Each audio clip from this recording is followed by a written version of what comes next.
Sân bay Vân Cảnh của Hoa Quốc. Tần Phóng, tôi không cần biết cậu vì lý do gì. Bách vạn thiên tài thiết kỵ tuyệt đối không được vượt qua biên giới. Có chuyện gì? Chúng ta có thể ngồi xuống bàn bạc kỹ lưỡng. Nhà tan cửa nát, vợ con bị lừa gạt. Quốc chủ, Trường lão, sau khi Tần Phóng làm xong chuyện, tôi sẽ xin lỗi hai vị sau. Tần Phóng, cậu mau. Kiếm đế đại nhân, bách vạn thiên tài thiết kỵ đã chuẩn bị sẵn sàng. Chỉ cần ngài ra lệnh một tiếng, chúng tôi lập tức san bằng phía Bắc Kim Quốc. Chỉ là sau trận chiến này, thế giới sẽ lại một lần nữa rơi vào cảnh lầm than. Ngài có chắc chắn không? Truyền lệnh của ta, thiên tài thiết kỵ trấn giữ Vân Cảnh. Không có kiếm đế lệnh của ta, không một ai được phép rời đi. Ngoài ra, cô đi điều tra xem lần này những thế gia nào đã tham gia tiêu diệt Tần gia ta. Đợi ta cứu vợ con về, ta sẽ tính sổ từng người một bọn chúng. Rõ. Thuộc hạ đã tra ra được nơi ở của vợ con ngài là khu công nghiệp Âu Đức ở phía Bắc Kim Quốc. Phía Bắc Kim Quốc, ta nhớ là Chu Mãnh và lão Tào cũng ở đó. Chuẩn bị trực thăng, hôm nay ta phải lên đường cứu vợ con ta về. Rõ. Thuộc hạ sẽ đi ngay lập tức.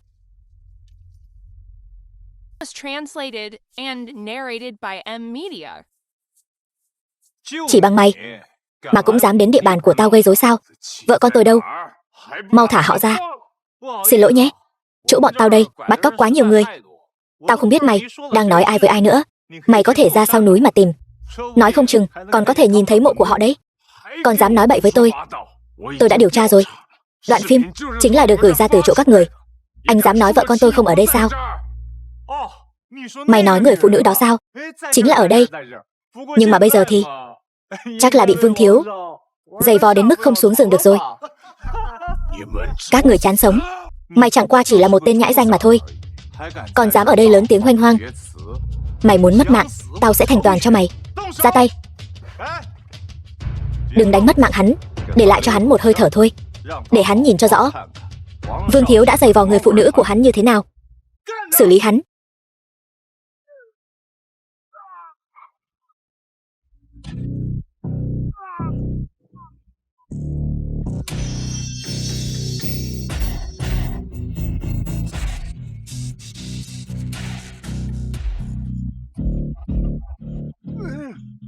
Đại ca có gì từ từ nói, cho anh thêm một cơ hội nữa. Vợ con tôi ở đâu? Đại ca, tôi thật sự không thể nói được mà. Nếu tôi nói ra, Vương Thiếu sẽ không tha cho tôi đâu. Nếu đã như vậy, bây giờ tôi sẽ cho anh mất mạng. Đừng mà, tôi sẽ dẫn anh đi. Ngữ Nhi, anh cuối cùng cũng đến rồi. Em yên tâm, có anh ở đây sẽ không để mẹ con em phải chịu tổn thương nữa. Tần Phóng, tên phế vật nhà mày lại thật sự tìm được đến đây. Vương Thế Nam, hóa ra tất cả chuyện này đều là do anh giở trò. Mày biết rồi thì sao? Mày nghĩ mày là ai chứ? Là vị thiếu gia của gia tộc hàng đầu kinh đô sao? Ở đây, chỉ cần tao muốn mày mất mạng, chỉ là chuyện một câu nói thôi. Vậy sao? Mày muốn làm gì? Lấy mạng anh? Mày dám sao? Sau lưng tao chính là Vương gia, một trong tứ đại gia tộc kinh đô. Ở đây còn có quan hệ với quân phiệt. Mày dám động đến một sợi lông tơ của tao, tao sẽ khiến mày không thể rời khỏi Kim Quốc. Nhục mạ vợ con tôi, cho dù là thần Phật đầy trời này, tôi cũng dám một kiếm chém sạch.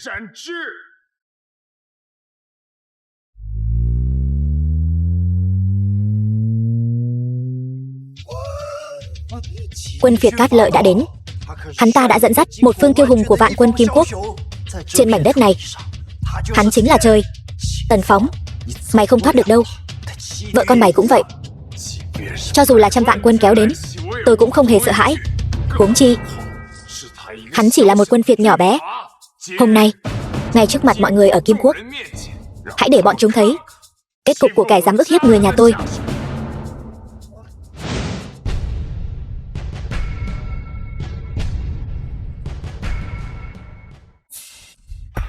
Đại tướng quân, mau cứu tôi, Vương gia tôi nhất định sẽ hậu tạ. Câm miệng lại cho ta, chỉ là một tên nhãi danh còn con. Cát Lợi, tướng quân phía Bắc Kim Quốc, cậu đã ăn gan hùm mật gấu rồi sao? Mau thả Vương thiếu ra, tôi còn có thể giữ lại cho cậu toàn thây. Vậy sao? Sao ông không hỏi xem tôi có để cho các người được toàn thây hay không? Được lắm, vậy thì cậu cứ thử xem. xem xương của cậu cứng hơn, hay là thứ trong tay bọn ta cứng hơn. Còn về vợ con cậu cứ yên tâm.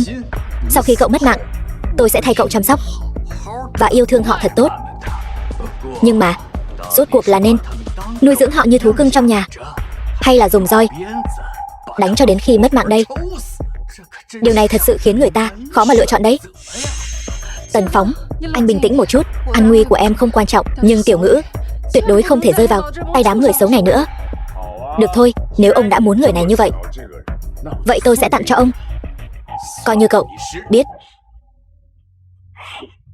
Đây chính là kết cục của kẻ động đến người nhà tôi. Đồ ngu. Nếu cậu dùng Vương Thiếu để uy hiếp, tôi thật sự không làm gì được cậu. Nhưng cậu lại dám lấy mạng hắn. Xem ra hôm nay cậu không muốn sống sót bước ra khỏi cánh cổng khu công nghiệp Âu Đức rồi. Nếu tôi muốn rời khỏi Kim Quốc thì cần gì phải dùng đến hắn. Đã bao nhiêu năm rồi, không ai dám nói chuyện với tôi như vậy.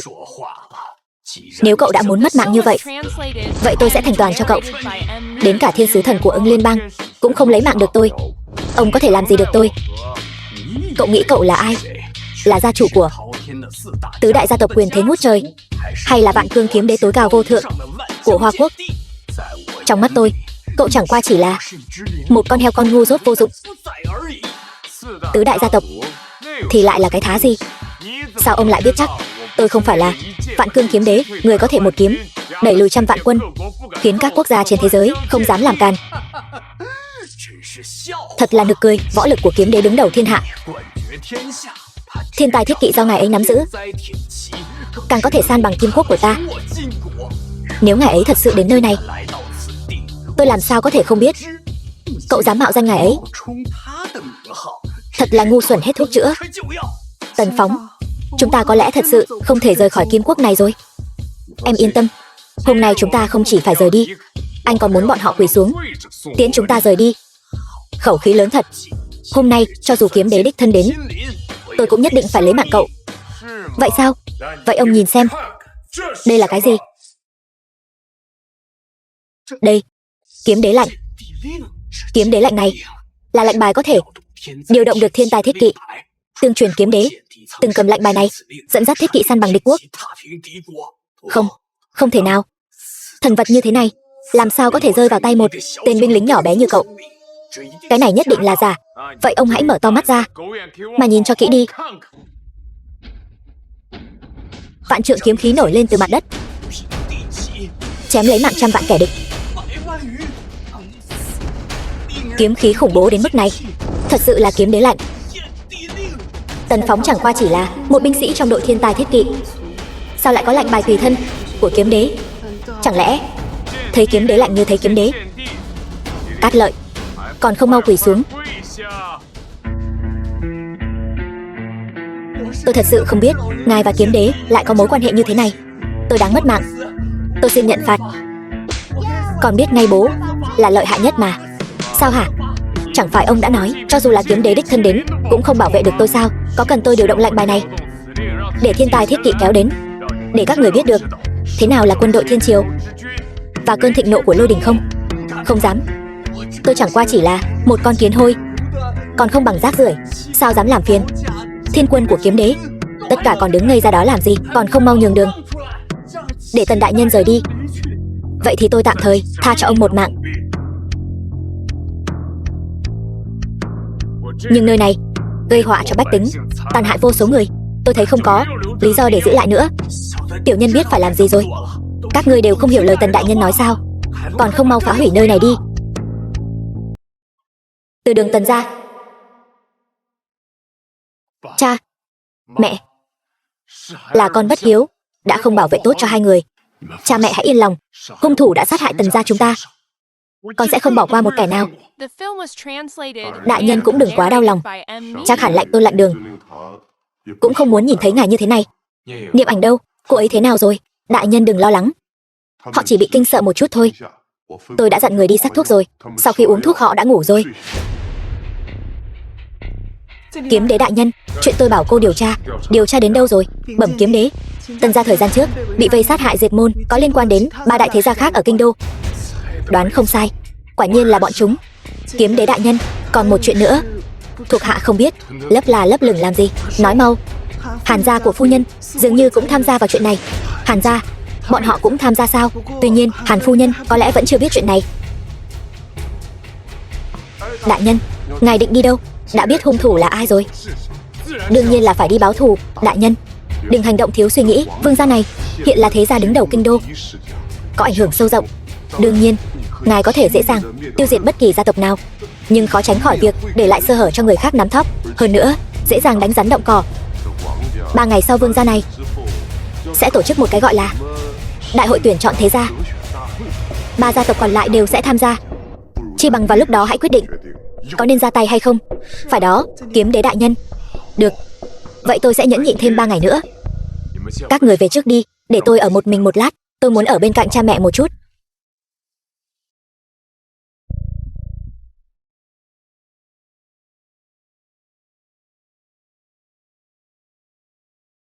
Tần Phóng, đừng quá đau lòng, có em ở bên cạnh anh. Biệt thự Tần gia. Hàn Tuyết, bà nội của Hàn Niệm Ảnh. Bà nội, sao bà lại đến đây? Đồ bất hiếu, con còn dám dây dưa với tên phế vật này sao?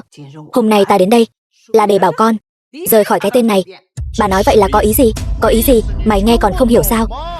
Hàn Phi, độc đinh của Hàn gia. Trước đây khi kết hôn với Niệm Ảnh, tao đã biết rồi. Mày chỉ là một kẻ vô dụng không hơn không kém. Đầu tiên là làm cho Tần gia sụp đổ, sau đó lại đẩy Niệm Ảnh đến Kim Quốc, muốn dùng điều đó để uy hiếp Hàn gia tao, giúp Tần gia mày phải không? Vương thiếu gia đối với con đã ngưỡng mộ từ lâu. Nhân cơ hội này, hãy lập tức hủy bỏ hôn ước với tên vô dụng này đi. 3 ngày sau, tại đại hội tuyển chọn thế gia, Vương gia sẽ tuyên bố liên hôn với Hàn gia chúng ta. Nếu không phải Tần Phóng liều mạng cứu giúp, con và Ngữ Nhi đã sớm mất mạng dưới tay Kim Quốc và Vương gia rồi. Con sẽ không gả vào Vương gia đâu. Câm miệng. Vương gia có quyền thế ngút trời đến mức nào? Việc có thể gả vào đó, đó là vinh hạnh của Hàn gia chúng ta. Vẫn chưa đến lượt con từ chối. Ta thấy con bị kẻ vô dụng này làm cho mê muội rồi. Người phụ nữ của tôi há là người bà có thể đánh được. Cậu, bà nội, đừng tức giận với loại vô dụng này. Làm tổn hại sức khỏe thì không đáng đâu. Em gái con chỉ là bị kẻ vô dụng này lừa gạt mà thôi. Chỉ cần để em gái con nhận ra rõ ràng khoảng cách giữa chúng ta và kẻ vô dụng như hắn ta tự nhiên sẽ rời đi thôi. Nhìn xem, đây là cái gì? Thế gia Tấn Thăng lệnh.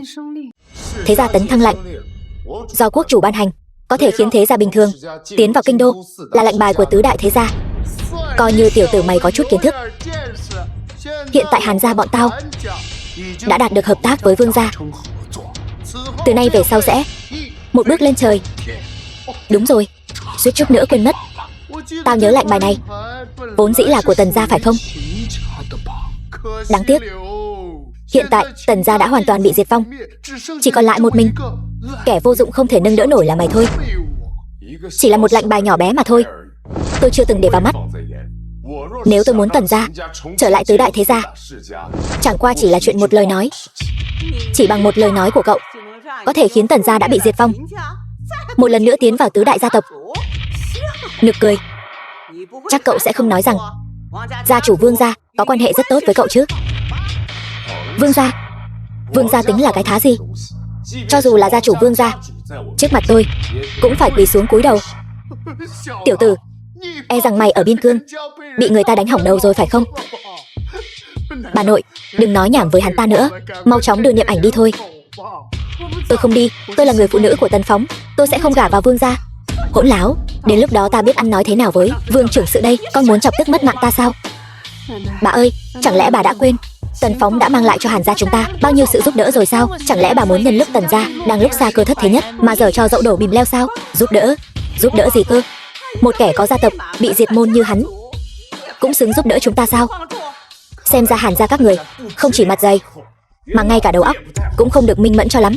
Vậy thì tôi sẽ giúp các người nhớ lại một chút. 7 năm trước, Hàn gia các người thiếu hụt vốn, là Tần gia chúng tôi đã xuất 5 tỷ.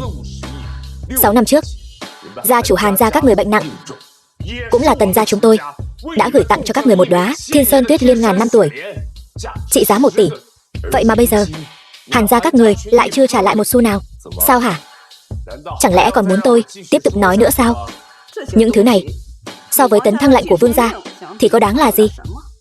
Cậu chẳng qua chỉ là một tên tù cải tạo mà cũng dám nói chuyện với ta như vậy sao?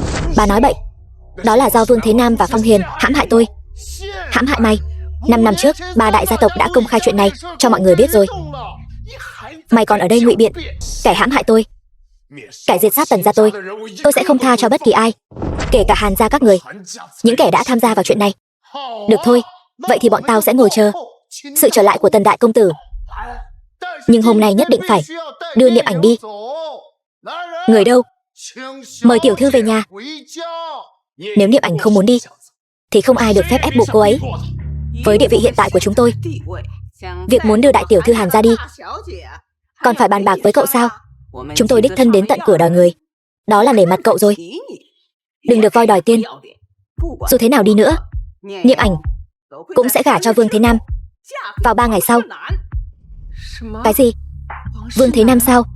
Vương Thế Nam? Không phải hắn đã sớm bị Tần phóng. Vương Thế Nam, hắn đã sớm bị tôi. Đủ rồi, đừng nói nữa. Tôi sẽ đi với các người. Tốt, đây mới là cháu gái tốt của ta. Niệm Ảnh, em làm sao vậy? Tại sao em lại làm như vậy? Tại sao? Bởi vì Hàn Niệm Ảnh tôi chính là một người ham hư vinh. Việc tôi gả vào Tần gia các anh chính là để Hàn gia tiến lên một tầng cao mới. Niệm Ảnh, em không phải là người như vậy. Tần Phóng, anh nghĩ anh là ai chứ? Anh nghĩ anh hiểu rõ tôi lắm sao? Tôi nói cho anh biết, từ bây giờ trở đi, chúng ta không còn bất kỳ mối quan hệ nào nữa. Anh hãy dẫn nữ nhi đi, lập tức rời khỏi đây cho tôi. Đi càng xa càng tốt. Tôi không muốn nhìn thấy anh nữa.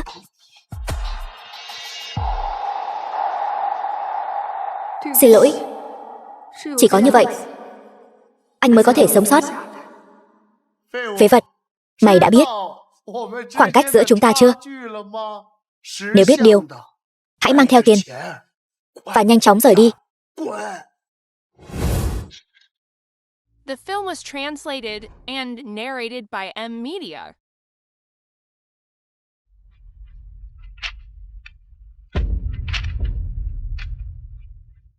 Kiếm đế đại nhân, vương gia mời ngài tham dự đại hội sau 3 ngày nữa. Thuộc hạ có cần giúp ngài từ chối không? Tại sao phải từ chối? Hãy đi nói với vương gia.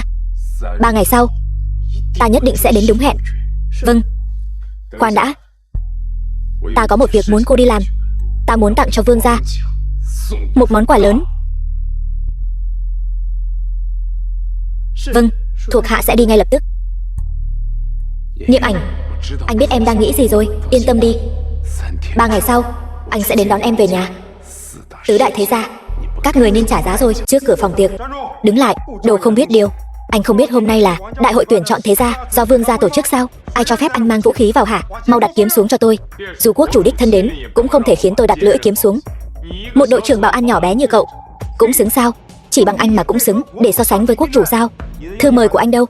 Nếu tôi muốn vào, có cần thư mời sao? Tên ngông cuồng từ đâu trôi ra vậy? Anh thật sự không biết đây là nơi nào sao? Nơi tụ họp của các thế gia ở kinh đô, ngày tuyển chọn và phân lại các thế gia lớn.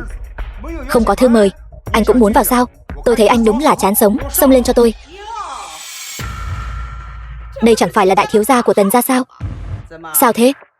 Ăn mặc ra vẻ người đàng hoàng, muốn trà trộn vào đây để ăn trực uống trực sao? Hôm nay tôi đến đây là để tìm tứ đại gia tộc các người thanh toán tổng nợ. Chỉ dựa vào cậu thôi sao? Một tên phế vật gia tộc đã bị diệt vong, không nhà để về. Cậu muốn thanh toán kiểu gì đây? Cậu đó, ngay cả tư cách bước vào cánh cửa này cũng không có. Bà nội, đừng nói như vậy mà. Nếu người ta đã muốn vào, vậy chúng ta cứ chiều lòng người ta đi, đúng không? Hãy liếm sạch giày cho tôi. Biết đâu đấy, tôi vui vẻ lên sẽ dắt cậu vào đi dạo một vòng. Chỉ bằng anh thôi sao? Nhớ ngày xưa khi Hàn gia các người còn là một gia tộc nhỏ, vẫn là Tần gia chúng tôi giúp các người ở kinh đô đứng vững gót chân. Sao hả? Bây giờ có chủ nhân mới rồi, quay đầu lại cắn chủ nhân cũ sao? Chán sống. Mày,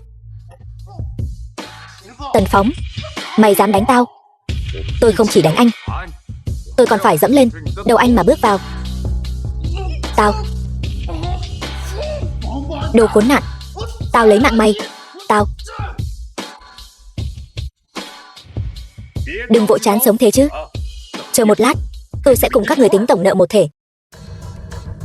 Phòng tiệc.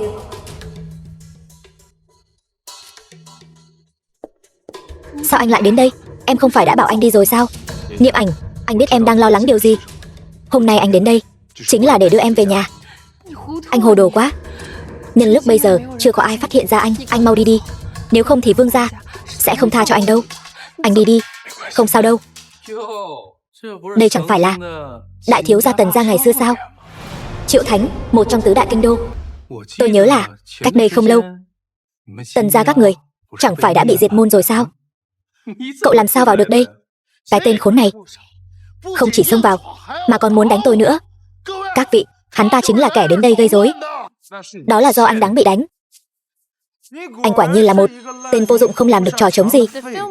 Hôm nay là đại hội tuyển chọn thế gia do Vương gia tổ chức. Danh nhân tề tựu, quần hùng tranh bá. Một tên lính quèn như anh tùy tiện xông vào, đây chính là tội mất mạng không thể tha. Phong thiếu, Tần Phóng chỉ là vô ý thôi. Xin anh hãy tha cho anh ấy một con đường sống. Niệm Ảnh, em không cần phải làm vậy. Chỉ dựa vào mấy tên vô dụng này vẫn chưa làm gì được anh đâu. Niệm Ảnh lương thiện đã cầu xin cho anh. Chúng tôi vốn dĩ có thể nể tình việc Hàn gia và Vương gia sắp sửa liên hôn mà tha cho anh một mạng. Nhưng còn anh thì sao? Lại còn tự cho mình là đại thiếu gia Tần gia, cao cao tại thượng kia, lời lẽ ngông cuồng. Niệm Ảnh là người phụ nữ của tôi, muốn dùng người phụ nữ của tôi để thúc đẩy liên hôn giữa hai nhà bọn họ.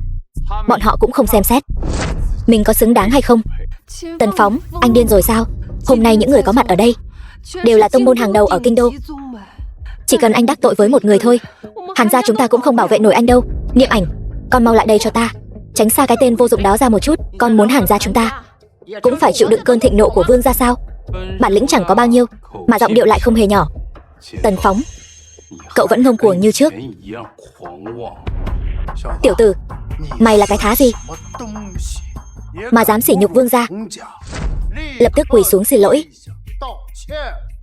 Một kẻ dựa vào việc liếm gót Vương gia để leo lên vị trí cao cũng xứng đáng bắt tôi quỳ sao? Thú vị. Hàn gia bọn họ tuy rằng không thể sánh bằng ba đại gia tộc chúng tôi, nhưng cũng đủ để lấy mạng cậu. Bọn họ bảo cậu quỳ xuống đã là cho cậu thể diện lớn lắm rồi.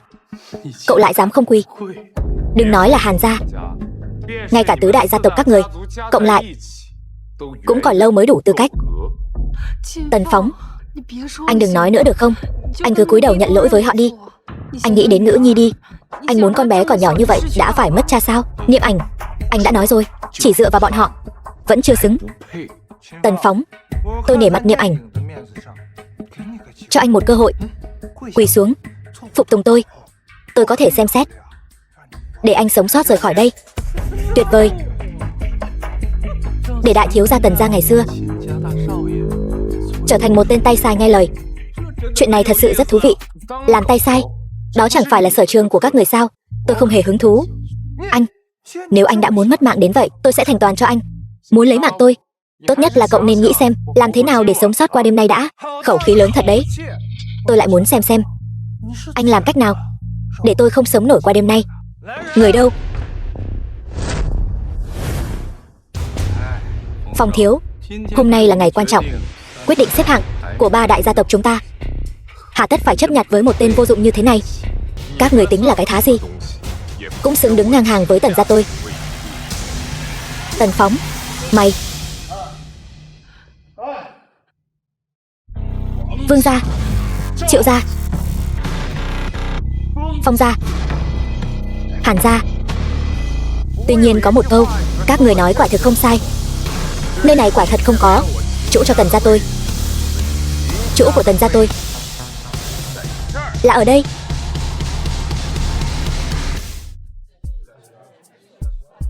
Thằng nhóc kia, mau xuống đi. Đó là đỉnh cao quyền thế của kinh đô, là vương tọa của Kiếm Đế đại nhân. Mày tính là cái thá gì mà cũng xứng ngồi lên đó? Sao các người lại biết tôi không phải là sự tồn tại ở đỉnh cao quyền thế chứ? Đồ phế vật này. Vị trí này ngay cả vương gia cũng không dám nhúng tay vào, cậu còn dám ở đây nói năng hoanh hoang. Vị trí này vốn dĩ là được thiết lập cho tôi.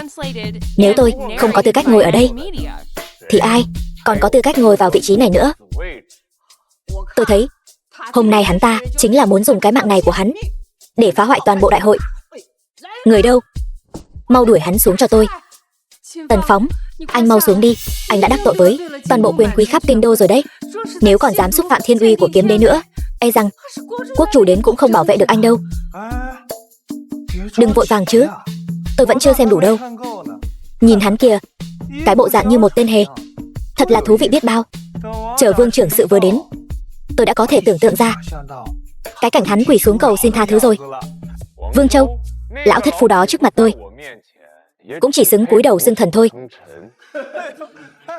Đây là chuyện buồn cười nhất mà từ khi sinh ra đến nay tôi được nghe đấy.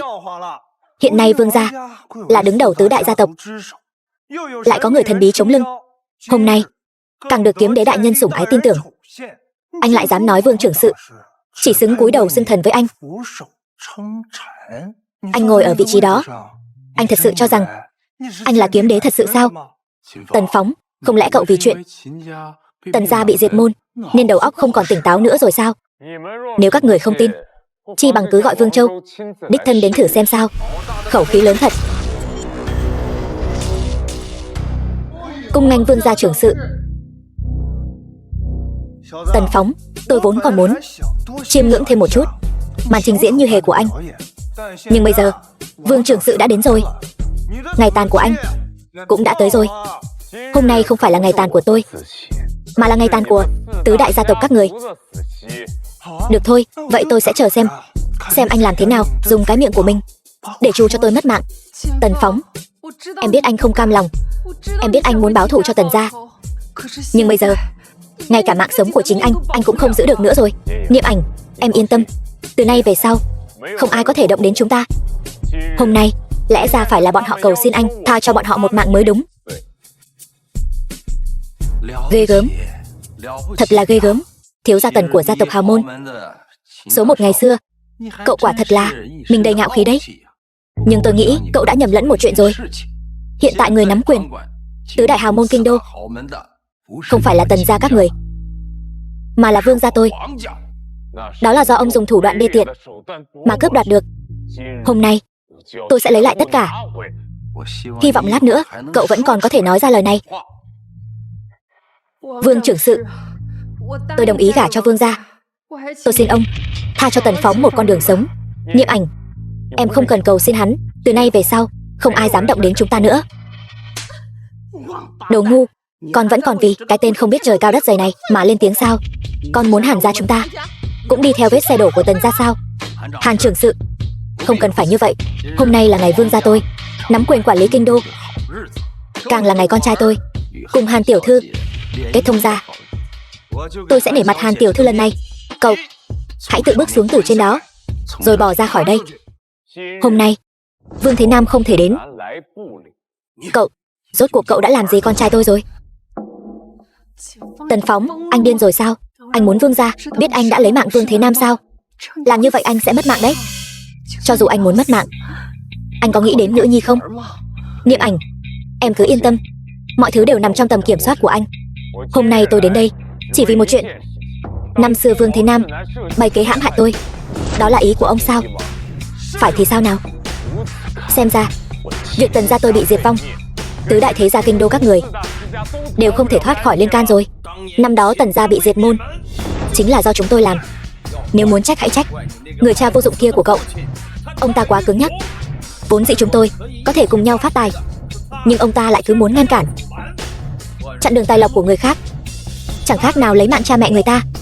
Đã như vậy, chúng tôi chỉ còn cách tiễn họ đi đầu thai thôi. Vương trưởng sự nói rất đúng.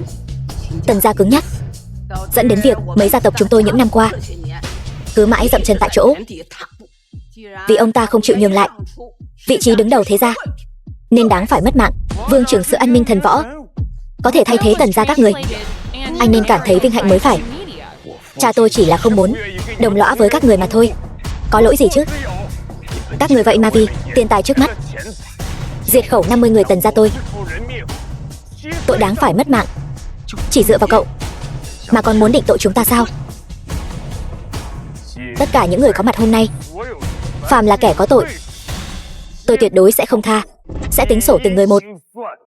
Cậu chỉ là một tên lính quèn mà dám nói lời ngông cuồng như vậy sao? Tôi nói thật cho cậu biết, kiếm đế đại nhân đã đồng ý đích thân đến đây hôm nay. Đó là thể diện của vương gia tôi.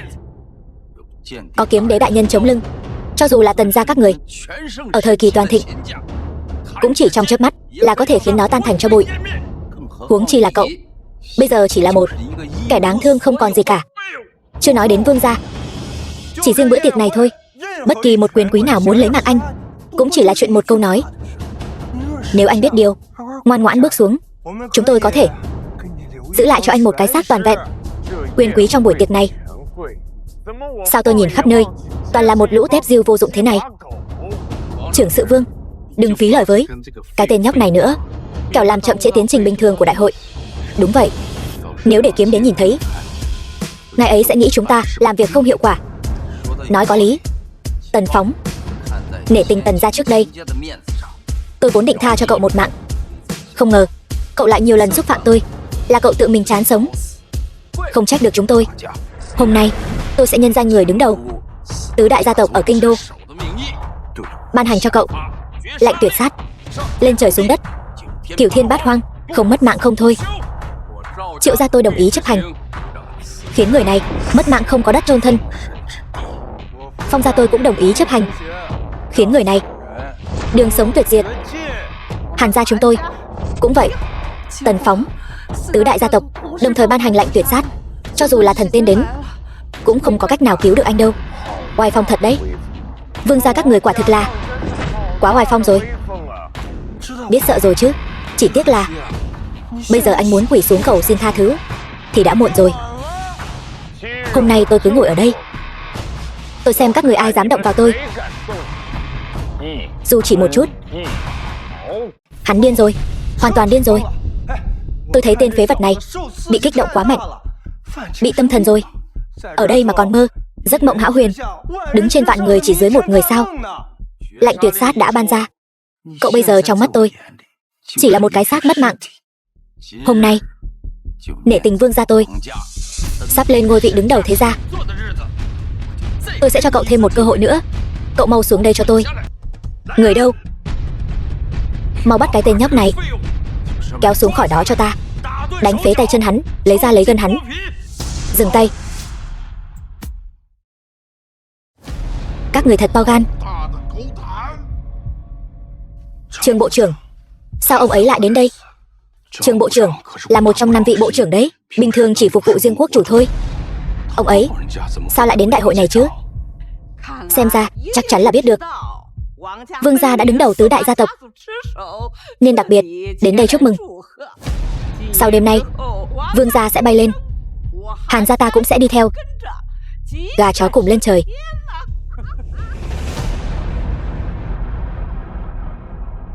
Trương bộ trưởng, ngài sao lại đến đây? Nếu tôi không đến, làm sao có thể thấy được vương gia ông uy phong như vậy, vừa mới lên đứng đầu thế gia đã vô pháp vô thiên như thế này rồi. Vậy nếu đổi sang ngày khác, có phải ngay cả tôi cũng bị các người không xem ra gì không? Trương bộ trưởng, ngài nói lời này là sao? Tôi làm sao dám chứ? Không dám. Tôi thấy ông rất dám đấy. Ý gì đây? Giải thích cho tôi nghe xem. Xem ra là Trương bộ trưởng biết kiếm đế sắp đến, cảm thấy tôi làm việc không hiệu quả, đặc biệt đến đây chỉ huy tôi phải thể hiện thái độ ra. Các người đều nghe thấy lời Trương bộ trưởng nói chưa? Đem thằng nhóc kia kéo xuống cho tôi. Ông bị mù mắt rồi hả? Trương bộ trưởng, ông làm vậy là vì sao? Thằng nhóc, tôi vốn muốn tha cho cậu một mạng, nhưng vì cậu, vương gia tôi hôm nay mất hết thể diện rồi. Bây giờ cậu ngay cả tư cách quỳ xuống cầu xin tôi tha thứ cũng không còn nữa. Xong rồi. Tần Phóng, bây giờ cho dù là tứ đại gia tộc hợp lực cũng không giữ được anh nữa rồi. Niệm Ảnh, em nghĩ nhiều quá rồi. Bảo vệ anh sao? Nhìn khắp cả kinh đô này, người có thể động đến anh còn chưa ra đời đâu. Thằng nhóc, mọi chuyện đã đến nước này rồi mà mày còn nằm mơ mộng hão huyền đấy hả? Cũng không biết em gái tao nhìn chúng mày kiểu gì nữa. Làm nhục danh tiếng kiếm đế, phá hủy đại hội tuyển chọn thế gia, tội nào việc nào đều là tội mất mạng đủ để diệt tộc. Trương bộ trưởng, xin cho phép tôi bắt giữ tên nhóc này, lăng trì hắn để làm gương. Vậy sao? Trương Thiên Hào, ông cũng nên nói cho tôi biết cái vị trí này tôi có xứng đáng ngồi hay không. Lớn mật, dám cả gan gọi thẳng danh húy của Trương bộ trưởng. Nhìn khắp Hoa Quốc, chiếc ghế này chỉ có ngài mới xứng đáng ngồi vào. Trương bộ trưởng, Ngài làm vậy là vì sao? Hắn ta chẳng qua chỉ là một tên binh lính quen của thiên tài thiết kỵ. Hắn dựa vào đâu dám ngồi chung với kiếm đế chứ? Câm miệng. Thân phận của ngài ấy giống như dòng bơi trên trời, sư tử hung mạnh dưới đất, há là thứ ông có thể đoán được sao? Chuyện gì đang xảy ra vậy? Tần tiên sinh, tôi đến muộn rồi. Để đám người xấu này làm phiền nhã hứng của ngài, xin ngài cứ trừng phạt tôi. Ông đến không muộn đâu. Nếu ông đến sớm, tôi làm sao có thể thấy được bộ mặt xấu xí của bọn chúng. Hóa ra các thế gia ở kinh đô chúng ta đều là những kẻ thế hiếp người, chuyên bắt nạt kẻ yếu sợ kẻ mạnh như thế này. Tần Phóng, anh cái gì mà anh? Cậu không phải nói muốn trị tội tôi sao? Không phải nói muốn đem tôi đi lăng trì sao? Sao nào? Bây giờ ngay cả lời cũng không nói ra được hả? Vương Châu ơi là Vương Châu, ông đúng là khiến tôi mất hết mặt mũi. Nếu người khác không biết, còn tưởng Hoa Quốc này đều mang họ Vương hết rồi đấy. Trương bộ trưởng, ngài nghe tôi giải thích đã. Tất cả là do tên nhóc này, hắn không tuân theo lễ nghi, coi thường phép tắc. Hắn ta lại dám tự ý ngồi lên bảo tọa của kiếm đế. Chúng tôi mới thế nào cơ? Nhìn khắp cả đại sảnh tiệc, chỉ có chiếc ghế này mới xứng với thân phận của Tần tiên sinh. Đến lượt mấy người các người ở đây khua tay múa chân sao? Trương bộ trưởng, tôi biết ngài và Tần gia vốn có quen biết cũ, nhưng hôm nay ngài lại ngay trước mặt các quyền quý lớn ở kinh đô chúng tôi công khai bao che cho tên nhóc này. Ngài có phải là hơi quá mức ngang ngược rồi không? Vương Châu, ông đang dạy tôi làm việc sao? Tôi thấy tứ đại gia tộc ở kinh thành này cũng đã đến lúc cần phải chỉnh đốn lại rồi. Tất cả nghe rõ đây. Trương Thiên Hảo tôi xin tuyên bố tại đây, tứ đại gia tộc kể từ nay bị xóa tên. Thân phận của tứ đại gia tộc chúng tôi là do quốc chủ đích thân ban tặng. Ông dựa vào đâu mà tước đoạt? Đúng vậy, Trương Thiên Hào, chúng tôi đã hết lời khuyên nhủ. Ông đừng vì tên nhóc này mà làm ra chuyện đại nghịch bất đạo như thế. Dựa vào đâu? Dựa vào việc các người công khai lăng mạ Tần tiên sinh. Dựa vào việc tôi là một trong 5 vị bộ trưởng của Hoa Quốc. Không đủ tư cách sao? Không đủ. Ghê gớm thật. Vương gia các người thật sự có uy quyền lớn quá. Ngay cả bộ trưởng của Hoa Quốc cũng không thèm để vào mắt. Tần Phóng, cậu đừng tưởng rằng có Trương Thiên Hào chống lưng cho cậu là hôm nay cậu có thể thoát mất mạng. Chỗ ngồi cậu đang chiếm chính là ghế thân cận của kiếm đế. Cho dù quốc chủ có đến cũng không dám tranh giành với ngài ấy. Thiên uy của kiếm đế không phải một bộ trưởng như hắn có thể lay chuyển được. Vậy ông tính làm thế nào? Vương gia chúng tôi được kiếm đế đại nhân yêu ái, đương nhiên sẽ vì vị đại nhân ấy mà loại bỏ tên cuồng đồ dám làm nhục thiên uy của ngài ấy. Phong gia tôi đồng ý lấy mạng Tần Phóng bảo vệ uy nghiêm của kiếm đế. Triệu gia đồng ý, Hàn gia cũng đồng ý. Trương Thiên Hào, tôi hy vọng ông đừng vì tên nhóc này mà đối đầu với kiếm đế đại nhân. Vương Châu, ông thật to gan. Ông đang uy hiếp tôi sao? Tôi chỉ là đưa ra lời khuyên cho ông thôi. Được, vậy hôm nay tôi sẽ tận mắt chứng kiến cái uy phong của vương gia các người. Báo, đệ nhất đại tướng Hỏa Phượng dưới trướng kiếm đế thay mặt kiếm đế mang theo đại lễ đã đến cửa. Hỏa Phượng, đó chính là tâm phúc hồng nhân của kiếm đế. Năm đó, cô ấy đã vì kiếm đế đánh lui liên quân 10 nước, là tuyệt thế cường giả. Cô ấy lại mang lễ vật đến đây sao? Xem ra, lời vương trưởng sự nói trước đó, kiếm đế đã nhận lời mời của vương gia đến tham gia yến tiệc lần này là thật rồi. Vương gia đã bám được vào kiếm đế cành cây cao này, sau này nhất định sẽ một bước lên trời. Tôi ở đây xin chúc mừng vương gia vinh quang đứng trên đỉnh kinh đô. Đã nhìn thấy thế nào là quyền thế ngút trời, đứng trên vạn người chưa? Không phải loại sâu kiến hèn mọn tận xương tủy như cậu có thể chạm vào ghế thân cận của kiếm đế. Lát nữa Hỏa Phượng đại nhân đến rồi, quả báo của cậu cũng sẽ đến. Cậu sẽ phải mất mạng bằng cách thức đau đớn nhất. Ông vui mừng quá sớm rồi phải không? Hỏa Phượng có phải đến vì vương gia các người hay không vẫn còn chưa biết được đâu. Đồ không biết tốt xấu này, không lẽ mày muốn nói Hỏa Phượng đại nhân là đến vì mày sao? Mày cũng không tự nhìn lại mình đi. Mày xứng sao? Có vài người cứ nghĩ rằng mình có người chống lưng, không biết trời cao đất dày, nhưng đâu biết rằng bối cảnh của hắn ta trong mắt chúng ta còn chẳng bằng một cái rắm. Trương Thiên Hào, ông che giấu chuyện cái tên phế vật này làm ô danh kiếm đế. Tôi nhất định sẽ thành thật bẩm báo cho Hỏa Phượng đại nhân. Đến lúc đó e rằng vị trí bộ trưởng của ông không giữ được nữa đâu. Vậy sao? Tôi cứ chờ xem. Lát nữa tôi sẽ xem các người còn có cứng miệng được như vậy không. Hỏa Phượng, chiến thần đại nhân đến.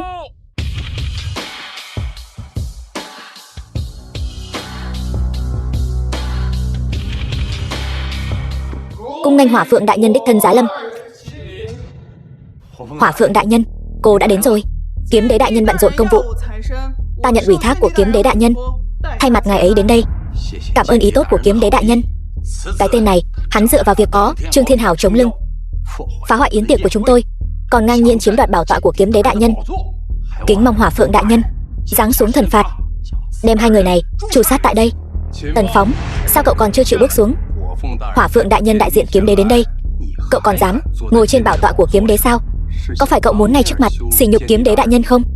Chỗ ngồi này vốn dĩ là dành cho tôi việc gì phải bước xuống? Hỏa Phượng đại nhân, hành động này của Tần Phóng là vô ý, xin cô đừng trừng phạt anh ấy. Tôi nguyện dùng mạng sống của mình để đổi lấy mạng sống của Tần Phóng. Dùng mạng của cô đáng giá được mấy đồng chứ? Xúc phạm uy nghiêm của kiếm đế đại nhân, cho dù đem tên phế vật này thiên đao vạn quả nghiền xương thành tro cũng không đủ để hả giận. Cái đồ ngu muội này, cho đến tận bây giờ còn dám nói đỡ cho tên này sao? Nếu kiếm đế đại nhân giáng xuống thần phạt, Hàn gia chúng ta sẽ hoàn toàn biến mất đấy. Hàn tiểu thư, không cần phải như vậy. Vị này thân phận tôn quý, chỗ ngồi này vị ấy ngồi được. Hỏa Phượng đại nhân, cô làm vậy là vì sao? Hôm nay ta tuy là thay mặt kiếm đế đại nhân đến đây, nhưng món quà này lại là thay Tần tiên sinh gửi tặng cho vương gia. Cái gì? Sao có thể như vậy được? Cái tên phế vật này lại có quan hệ như thế này với Hỏa Phượng đại nhân sao? Gửi quà cho tôi sao? Cậu vừa nãy khiến cho mấy người chúng tôi mất hết thể diện, giờ lại biết cầu xin tha thứ sao? Cậu coi tất cả chúng tôi đều là người mất mạng sao? Hỏa Phượng đại nhân là chiến tướng số 1 dưới trướng kiếm đế, làm sao có thể có quan hệ với cái tên phế vật này được? Tôi thấy chắc chắn là Hỏa Phượng đại nhân nuôi một tên trai bao thì đúng hơn. Hèn chi hắn ta có thể từ phía Bắc Kim Quốc, một nơi luyện ngục trần gian như vậy, sống sót bước ra, hóa ra là dựa vào thần uy của Hỏa Phượng đại nhân. Tần Phóng, anh đúng là một cao thủ ăn bám đấy nhỉ? Thôi được, hôm nay tôi nể mặt Hỏa Phượng đại nhân mà cho cậu thêm một cơ hội nữa. Cậu mau tự phế đôi chân của mình đi, quỳ xuống trước mặt tất cả chúng tôi, tự vả vào mặt mình cho đến khi yến tiệc kết thúc. Tôi có thể cân nhắc tha cho cậu một con đường sống. Vương trưởng sự có lòng dạ rộng lượng, tha cho cái mạng nhỏ của anh. Anh còn chần chừ gì nữa? Mau quỳ xuống tạ ơn đi. Bảo tôi tạ ơn? Được thôi. Tần Phóng, tôi còn tưởng xương cốt cậu cứng rắn lắm cơ, hóa ra cũng chỉ là một kẻ yếu đuối tham sống sợ mất mạng thôi. Lại đây nào, Tần đại thiếu gia, tao rất nóng lòng muốn nhìn thấy bộ dạng mày quỳ dưới chân bọn tao, cầu xin tha thứ rồi. Tần Phóng, trưởng sự đương nhiệm của Tần gia, đặc biệt vì vương gia gửi đến một đầu lâu hạng đặc biệt. Chúc mừng vương gia mới thăng lên đứng đầu tứ đại thế gia.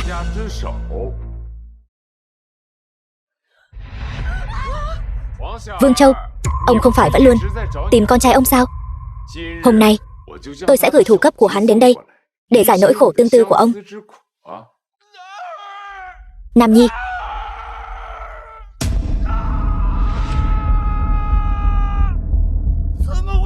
sao lại thế này? Là mày? Mày đã lấy mạng con trai tao, tao sẽ bắt mày đền mạng ngay bây giờ. Dám động thủ trước mặt ta, chán sống. Đại nhân Hỏa Phượng, Tần Phóng hắn ta lấy mạng người vô tội vạ, theo quốc pháp phải xử tử ngay tại chỗ. Tại sao cô lại bao che cho hắn lấy mạng người vô tội vạ? Cái ác này ức hiếp vợ con ta, chịu đủ mọi sỉ nhục ở Kim Quốc. Cậu gọi đây là vô tội sao? Tứ đại thế gia các người quả thực giỏi giở trò, trắng đen lẫn lộn đấy. Vương Thế Nam cấu kết với giặc Kim Quốc, tàn hại bách tính Hoa quốc ta, tội đáng muôn mất mạng. Tần tiên sinh không ngại khó nhọc thay vương gia các ngươi thanh lý môn hộ, đó là vinh hạnh của các ngươi. Các ngươi nếu như đồng lõa với vương gia, đừng trách ta không khách khí với các ngươi. Không thể nào, tuyệt đối không thể nào. Con ta là chân long chuyển thế, nó tuyệt đối không thể làm chuyện như vậy. Ta hiểu rồi. Giả dối, bọn chúng đều là diễn viên ngươi mời đến. Các ngươi muốn kéo vương gia ta xuống bùn, ta tuyệt đối sẽ không để các ngươi đạt được mục đích. Người đâu? Vương Châu, Tần tiên sinh và chiến tướng Hỏa Phượng đều ở đây, mà ngươi còn dám ngoan cố chống cự. Ta nên nói ngươi dũng cảm hay là ngu xuẩn đây? Nếu hắn muốn mất mạng sớm, vậy ta sẽ chiều ý hắn. Lấy mạng.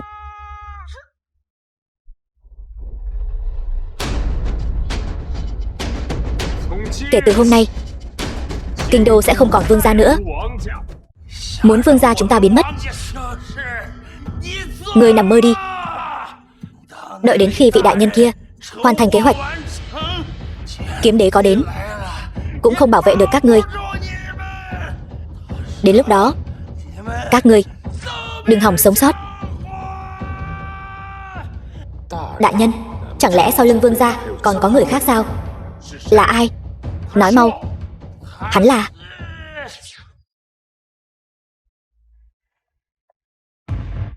kẻ nào? Dám ra tay hành hung trước mặt ta? Mau đi đuổi theo hắn. Vâng. Kiếm đế đại nhân, nhìn tình hình này, người này không giống nhắm vào Tần gia, mà giống như nhắm vào ngài. Hóa ra là nhắm vào ta sao? Được thôi, vậy ta sẽ đợi hắn ở đây. Giờ đây vương gia đã cúi đầu, bây giờ đến lượt các ngươi rồi. Tần Phóng, tôi sai rồi. Tôi không nên hãm hại Tần gia. Tôi nguyện tự phế tay chân. Xin cậu tha cho tôi lần này. Xin cậu tha cho tôi. Tần ca, tôi cũng vậy. Tôi nguyện phục tùng anh. Tôi nguyện làm trâu làm ngựa cho anh. Cầu xin anh đừng lấy mạng tôi. Bây giờ mới biết cầu xin tha thứ sao? Muộn rồi. Các người xuống dưới mà sám hối với người Tần gia đi.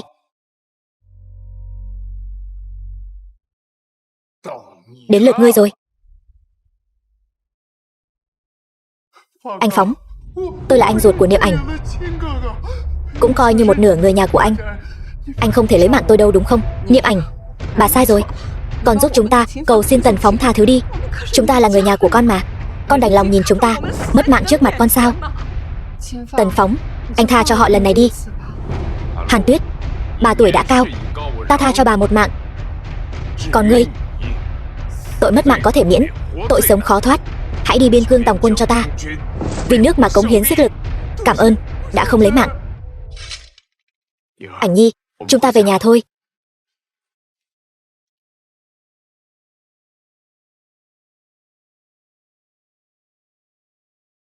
Bài vị của cha mẹ Tần Phóng.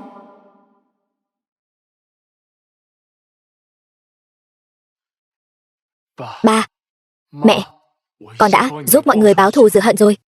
Những kẻ đã sát hại người Tần gia chúng ta, con đã tiến chúng xuống dưới để tạ tội với mọi người rồi. Đừng quá đau lòng, họ cũng không muốn thấy anh như vậy. Niệm Ảnh, cảm ơn em. Anh nhất định sẽ khiến em trở thành người phụ nữ cao quý nhất trên thế giới này. Không cần đâu, chỉ cần anh và Ngữ Nhi có thể mãi mãi ở bên cạnh em, thế là đủ rồi. Niệm Ảnh. Tập đoàn Bạch Vân, đứng lại. Ai đó? Đến đây làm gì? Đến đòi nợ. Đòi nợ? Anh có biết đây là nơi nào không? Sản nghiệp của Bạch gia, một thế gia cổ xưa. Anh là thân phận gì mà dám đến đây đòi nợ? Cậu ngay cả thân phận của tôi cũng không biết mà còn dám cản tôi. Tôi mặc kệ anh là thân phận gì. Muốn bước vào cánh cổng này, một là anh phải xuất trình giấy hẹn của Bạch tổng, hai là anh hãy cút ra khỏi đây ngay lập tức. Cũng thú vị đấy. Cậu về nói với Bạch Trường Viễn, Tần Phóng tôi đến đòi nợ, bảo hắn ra nghênh đón tôi. Văn phòng của Bạch Trường Viễn. Thật là nghịch ngợm. Bạch Trường Viễn, cháu của Bạch tổ. Sếp Bạch, Tiền Phi Phi, thư ký của Bạch Trường Viễn. Đồ không biết điều nhà cô. Không thấy tôi đang bận sao? Mau cút ra ngoài. Sếp Bạch không hay rồi. Bên ngoài có một người tên là Tần Phóng đến đòi nợ thay cho Hàn gia. Có cần tôi cho người đánh hắn ta tàn phế không? Tần Phóng, kẻ thù của Tiểu Thanh sao? Tốt lắm, đến đúng lúc lắm. Tôi đang bực mình trong bụng mà không có chỗ xả đây. Bảo hắn lên đây, tôi muốn đích thân gặp gỡ tên Tần Phóng này một phen. Tần Phóng, đó là ai? Chưa từng nghe nói. Đội trưởng, đó là thiếu gia Tần gia, gia tộc từng đứng đầu tứ đại gia tộc. Hắn ta sao? Tôi nhớ ra rồi. Hóa ra là Tần gia Gia tộc bị diệt môn cách đây không lâu. Nếu đã biết thân phận của tôi, sao còn chưa mau tránh ra? Đây là tập đoàn Bạch Vân. Đừng nói anh bây giờ chỉ là một kẻ vô gia cư. Cho dù là gia chủ Tần gia, đến vào thời kỳ đỉnh cao, cũng phải quỳ gối bỏ vào đây cho tôi. Cậu dám nhục mạ Tần gia tôi. Tôi không chỉ nhục mạ anh, tôi còn muốn đánh anh. Lên.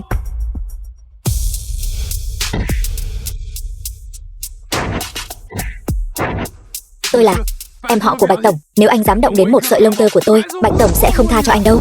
Vậy sao? Vậy hôm nay tôi sẽ cho Bạch Trường Viễn một bài học nhớ đời. Dừng tay. Tiền, thư ký Tiền, cô đến rồi. Thằng nhóc mày mất mạng chắc rồi. Dám gây rối ngay dưới mắt Bạch Tổng. Anh chán sống rồi sao? Mau thả hắn ra. Được thôi. Dám làm người bị thương trước mặt tôi. Anh coi uy nghiêm của Bạch Tổng là không tồn tại sao? Đâu có. Bạch Trường Viễn trăm công nghìn việc. Tôi chỉ là thay mặt hắn, dạy dỗ người dưới trướng hắn một chút thôi.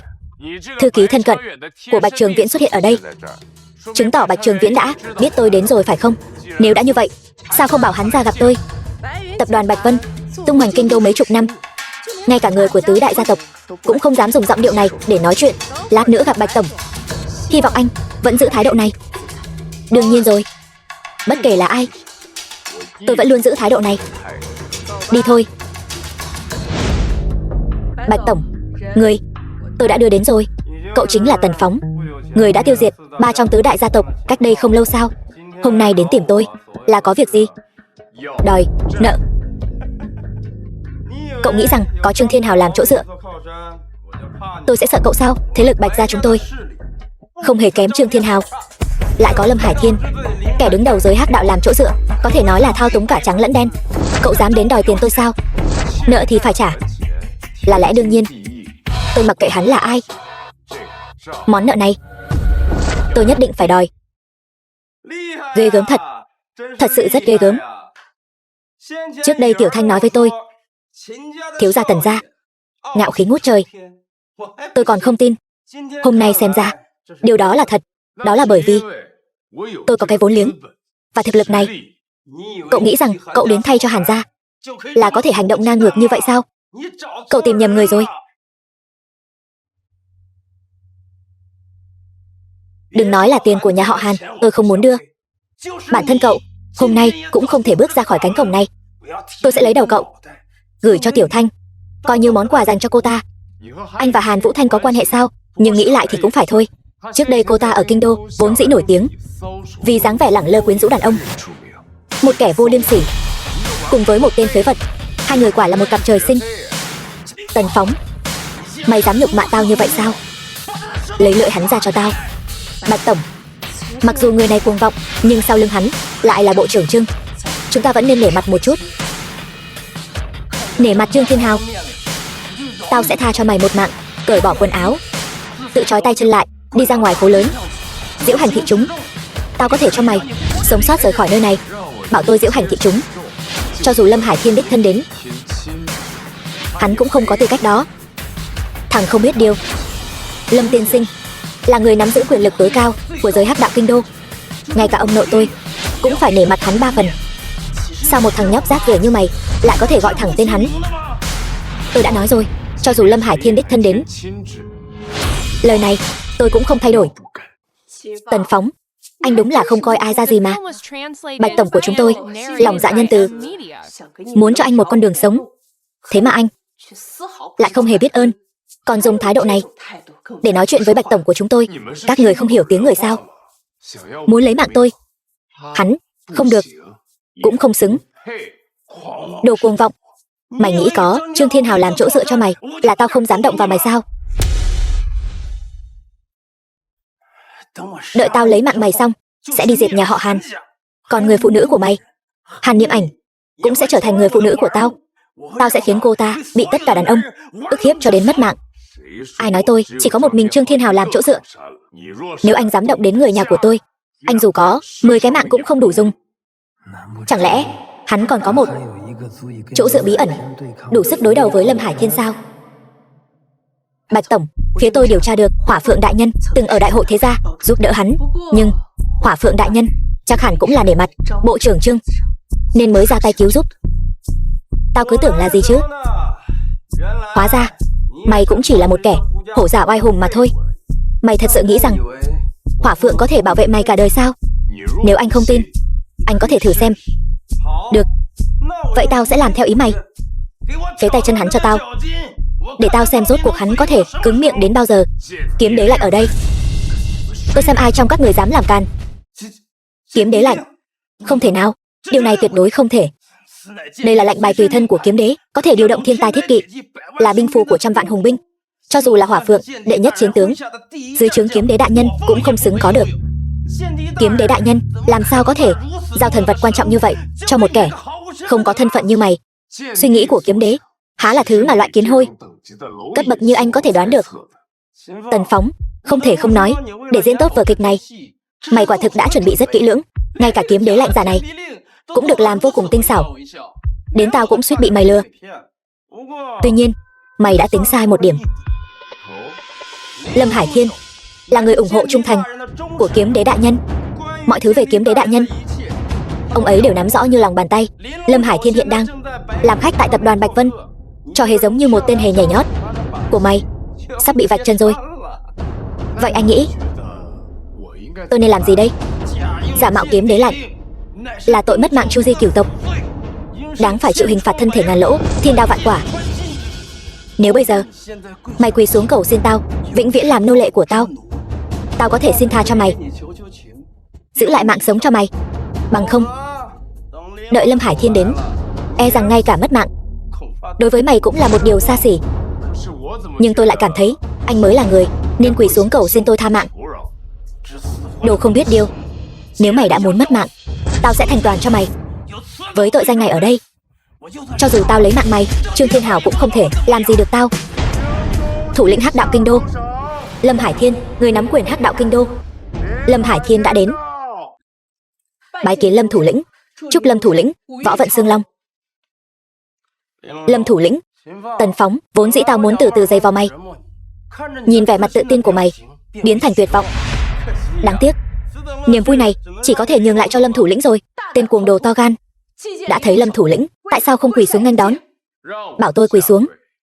Một thủ lĩnh ngầm, còn chưa xứng. Tên hỗn xược. Lâm thủ lĩnh là thống soái tối cao của Hắc Đạo Kinh Đô, ngay cả tao cũng không dám nói chuyện với ngài ấy như vậy. Mày lấy đâu ra dũng khí đó? Chẳng lẽ là cái lạnh kiếm đế giả của mày sao? Cái gì?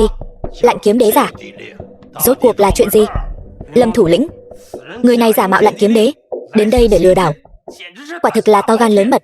Tôi chẳng qua chỉ là thay mặt Hàn gia đến đòi lại khoản nợ, sao lại nói là lừa đảo?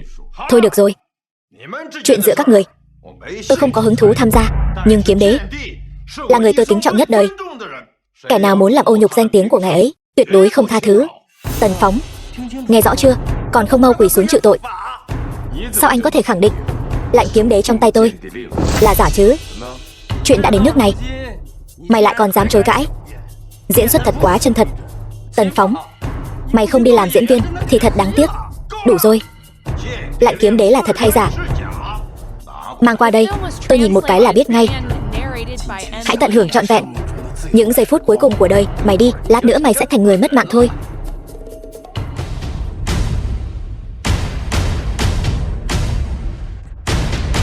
Thuộc hạ Lâm Hải Thiên xin quỳ bái kiếm đế đại nhân. Lâm thủ lĩnh, hắn ta chỉ là một tên phế vật bị diệt cả nhà, sao ông lại đối với hắn hành đại lễ như vậy? Kiếm đế lạnh vừa xuất hiện, tức là kiếm đế đích thân giá lâm. Tần tiên sinh đang giữ lạnh này thì đại diện cho kiếm đế, ta hành lễ có gì sai sao? Chẳng lẽ nói kiếm đế lạnh đó là thật sao? Không thể nào, hắn ta làm sao có thể sở hữu thần vật như thế? Khi ta còn trẻ đã từng may mắn nhận được sự giúp đỡ của kiếm đế, giúp ta từ một người bán cá nhỏ bé trở thành thủ lĩnh ngầm lớn nhất kinh đô. Mặc dù chưa từng gặp mặt kiếm đế, nhưng kiếm đế lạnh tôi tuyệt đối không thể nhìn nhầm. Bạch Trường Viễn, cậu đang nghi ngờ nhãn quan của tôi sao? Không dám. Tần tiên sinh, vừa rồi Lâm mỗ đã bất kính với kiếm đế lạnh, tức là bất kính với kiếm đế, tội đáng mất mạng. Xin cậu đại diện cho kiếm đế giáng tội cho tôi. Đứng dậy đi, người vô tâm thì vô tội.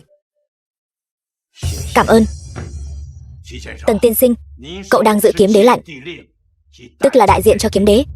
Có việc gì, cứ việc phân phó. Lâm Mỗ tuyệt đối không chần chừ.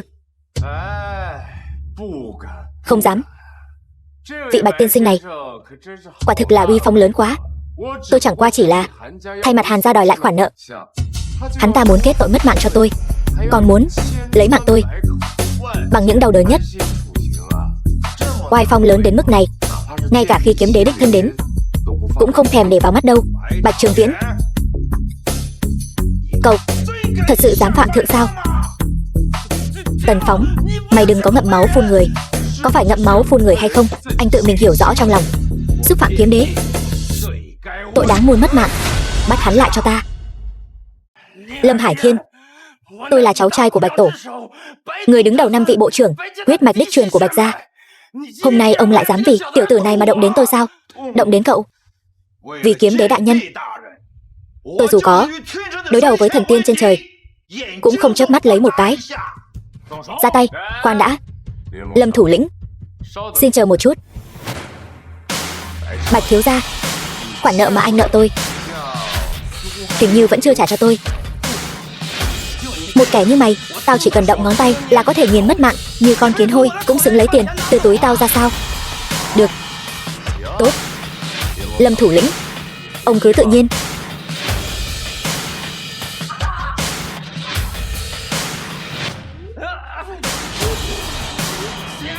Tần Phóng, mày bảo bọn chúng đánh phế chân tao, ông nội tao sẽ không tha cho mày đâu. Tao muốn ông nội tao nghiền xương cốt chúng mày thành cho bụi. Bạch Trường Viễn, anh quả thật là chưa thấy quan tài chưa đổ lệ mà. Được, nếu đã như vậy, tôi sẽ làm theo ý anh.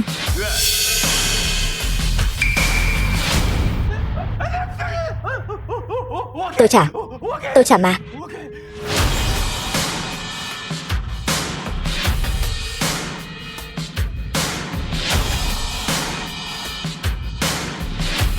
Sớm biết như vậy, hà tất phải làm như vậy lúc ban đầu. Bạch thiếu gia, cảm ơn tiền của anh. Chúng ta hẹn ngày gặp lại.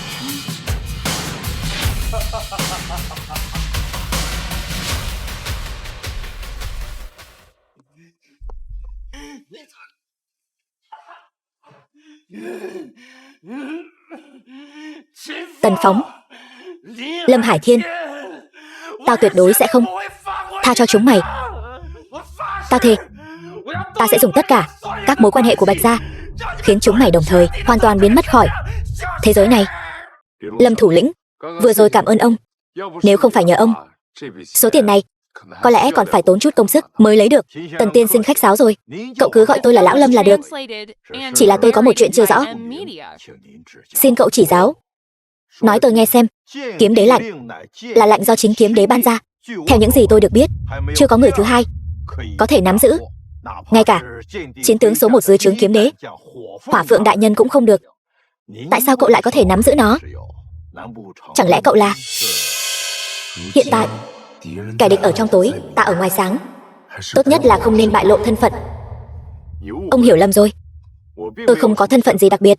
Chỉ là kiếm đế đại nhân cảm thấy tôi bản tính cương trực chính nghĩa nên đã phá lệ ban cho tôi kiếm đế lạnh, cho phép tôi làm đặc sứ, chuyên môn vì kiếm đế đại nhân mà diệt trừ tà ma, tiêu diệt kẻ gian. Ra là vậy. Sau này nếu có bất cứ việc gì cần đến tôi, cứ việc nói ra, tôi nhất định sẽ dốc toàn lực. Tôi quả thật có một chuyện cần ông giúp đỡ. Xin cứ nói. Vâng, thuộc hạ sẽ lập tức phái người đi làm. Được, vậy nếu có tin tức gì, phiền ông báo cho tôi biết ngay lập tức. Được.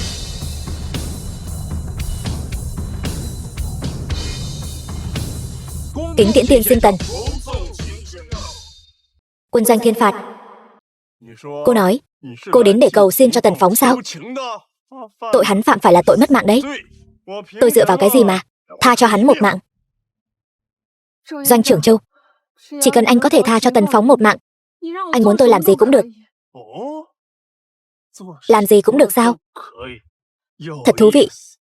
Vậy chỉ cần cô làm cho binh lính trong quân doanh của ta đều vui vẻ hài lòng, ta có thể xem xét tha cho hắn một mạng. Chuyện này không phải cô nói làm gì cũng được sao? Hóa ra chỉ là nói suông thôi. Đúng vậy. Chi bằng sớm lấy mạng thằng nhóc đó đi. Được, tôi đồng ý với anh. Hy vọng anh giữ lời hứa. Thật sảng khoái. Uống cạn ly rượu này đi, để ta xem thành ý của cô. Uống đi.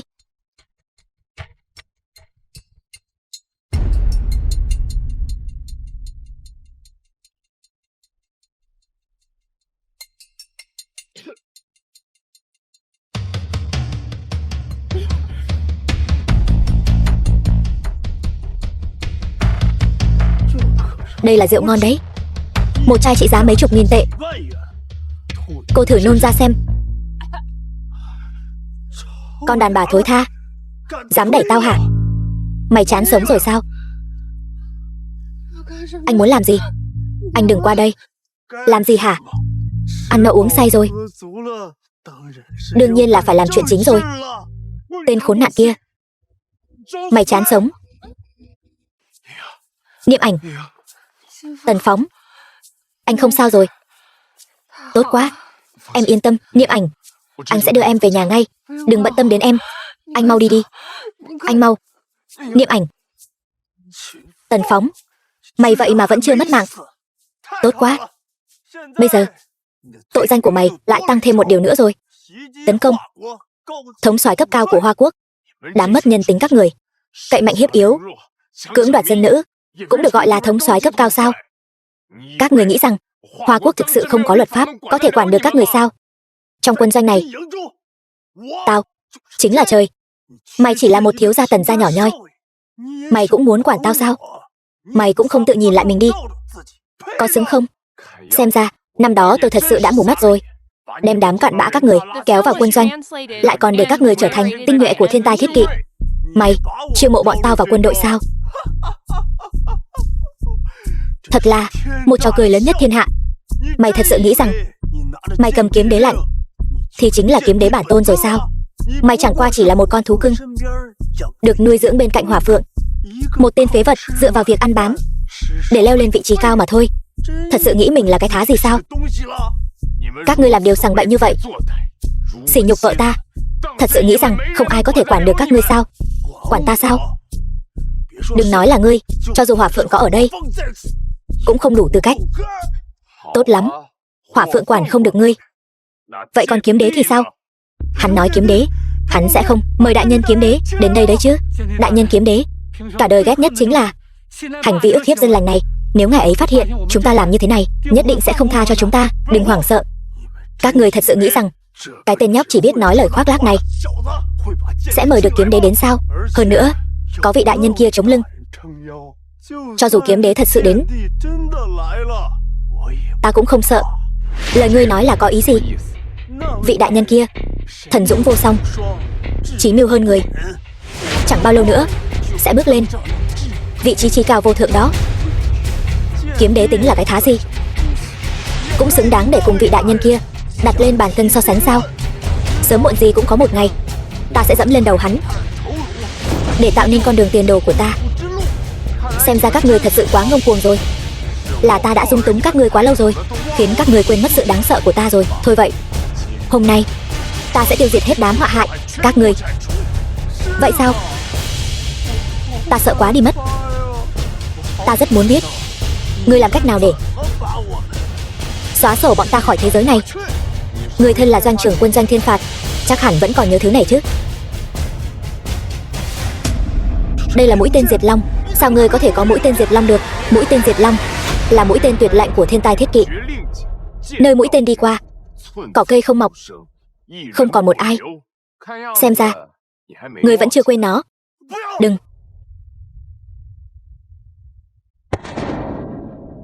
Kể từ nay về sau, trên đời sẽ không còn quân doanh thiên phạt nữa.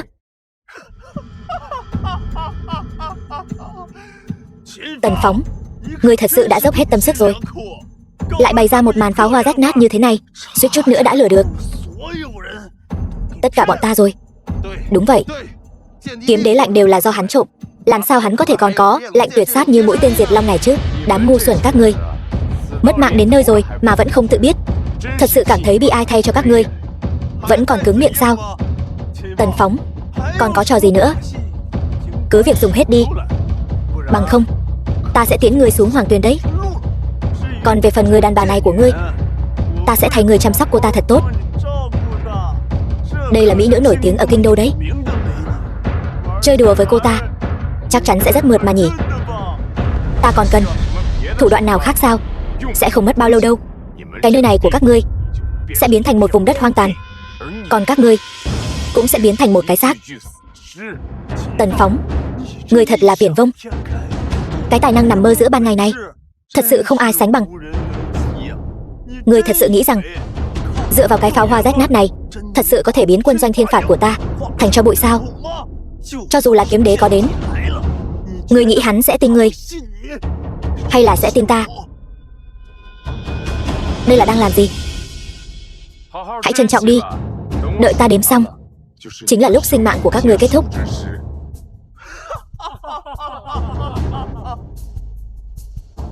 Ngươi cũng đếm xong rồi. Ta cũng có sao đâu. Cứu binh của ngươi đâu? Cứu binh ở chỗ nào vậy? Các ngươi thật to gan. Chuyện này là sao? Bên ngoài đã xảy ra chuyện gì? Không ổn rồi. Hỏa Phượng tấn công. Ngươi nói gì cơ? Hỏa Phượng, Trương Thiên Hào, các ngươi vậy mà vì thằng nhóc này dẫn binh tàn sát quân doanh thiên phạt của ta. Chẳng lẽ các ngươi không sợ kiếm đế đại nhân truy cứu trách nhiệm sao? Một tên rác rưởi phẩm hạnh không đoan chính lại xứng đáng nhắc đến kiếm đế đại nhân sao? Hôm nay chúng ta chính là đáp lại lệnh tuyệt sát của kiếm đế đại nhân, đến đây tiêu diệt các ngươi. Trương bộ trưởng tự xưng là đặt đại cục lên hàng đầu, tuyệt đối không bao giờ lấy công làm tư. Hỏa Phượng lại càng được gọi là đại nghĩa vô song. Không ngờ rằng các ngươi cũng tin lời gièm pha của kẻ tiểu nhân. Lời này của ngươi là có ý gì? Mũi tên diệt long quả thực là lệnh tuyệt sát của thiên tài thiết kỵ dùng để diệt sạch và đồ thành, nhưng cũng chỉ có kiếm đế mới có tư cách ban bố. Các ngươi nhẹ dạ tin lời thằng nhóc này, tự ý tàn sát quân sĩ thiên phạt của ta. Qua đêm nay e rằng khó thoát khỏi mất mạng. Nếu bây giờ các ngươi rút quân, ta vẫn có thể xem xét cầu xin kiếm đế đại nhân để các ngươi không đến mức phải mất mạng. Ngươi bây giờ trong mắt ta chỉ là một cái xác. Ngươi cười cái gì? Ngươi có tư cách gì mà cười? Ngươi tự ý bắn mũi tên diệt long, phát ra lệnh tuyệt sát. Ngươi nghĩ ngươi có thể thoát khỏi sự truy cứu trách nhiệm của kiếm đế đại nhân sao? Xem ra ngươi vẫn chưa hiểu rõ tình trạng hiện tại của ngươi. Sao ngươi lại chắc chắn rằng ta không có tư cách ban bố lệnh tuyệt sát? Hỏa Phượng mang theo Trảm Long kiếm bái kiến kiếm đế đại nhân. Hỏa Phượng, hắn là kiếm đế. Sao có thể như vậy được? Vị đại nhân kia khi phái ta ra tay, tôi rõ ràng đã điều tra thân phận của hắn. Hắn chỉ là một thiếu gia phế vật của nhà họ Tần thôi. Sao hắn có thể là kiếm đế được chứ? Thân phận của kiếm đế đại nhân vượt trên cửu thiên, cần gì cậu phải tin? Châu Thiên Ninh, cậu có ý đồ vu khống mưu hại kiếm đế đại nhân, tội đáng mất mạng vạn lần, còn không mau bó tay chịu trói, xin kiếm đế đại nhân xử lý. Châu chấu đá xe, cố chấp không tỉnh ngộ, dù sao cũng là mất mạng, chi bằng liều mạng một phen. Châu Thiên Ninh, cậu nắm giữ trọng binh, lấy quyền mưu lợi riêng, đáng lẽ phải lập tức xử tử. Nhưng tôi có thể cho cậu một cơ hội. Chỉ cần cậu nói ra kẻ đứng sau lưng cậu là ai, tôi có thể tha cho cậu một mạng, đẩy cậu vĩnh viễn vào vô biên cương vực, đời đời không được quay về nước. Tôi không thể nói, bằng không tôi sẽ mất mạng rất thảm. Cậu không nói, vậy bây giờ tôi sẽ lấy mạng cậu. Được, tôi nói, kiếm đế đại nhân, ngài đừng kích động. Kẻ nào dám hành thích trước mặt kiếm đế? Kẻ đã lấy mạng Vương Châu lúc trước chính là cô đúng không? Cũng coi như cô biết điều. Hắc y nhân biết không thể làm tổn thương tôi, 2 lần đều muốn lấy mạng người diệt khẩu, nhưng cô cũng đừng coi tôi là kẻ ngốc. Kiếm đế đại nhân quả nhiên lợi hại, nhưng có một điều, anh đã tính sai rồi. Cái gì? Lớn mật. Thiên uy của kiếm đế đại nhân thật sự đáng sợ quá. Tôi đi trước đây, chúng ta hữu duyên gặp lại. Đuổi theo cho tôi, nhanh lên. Không cần.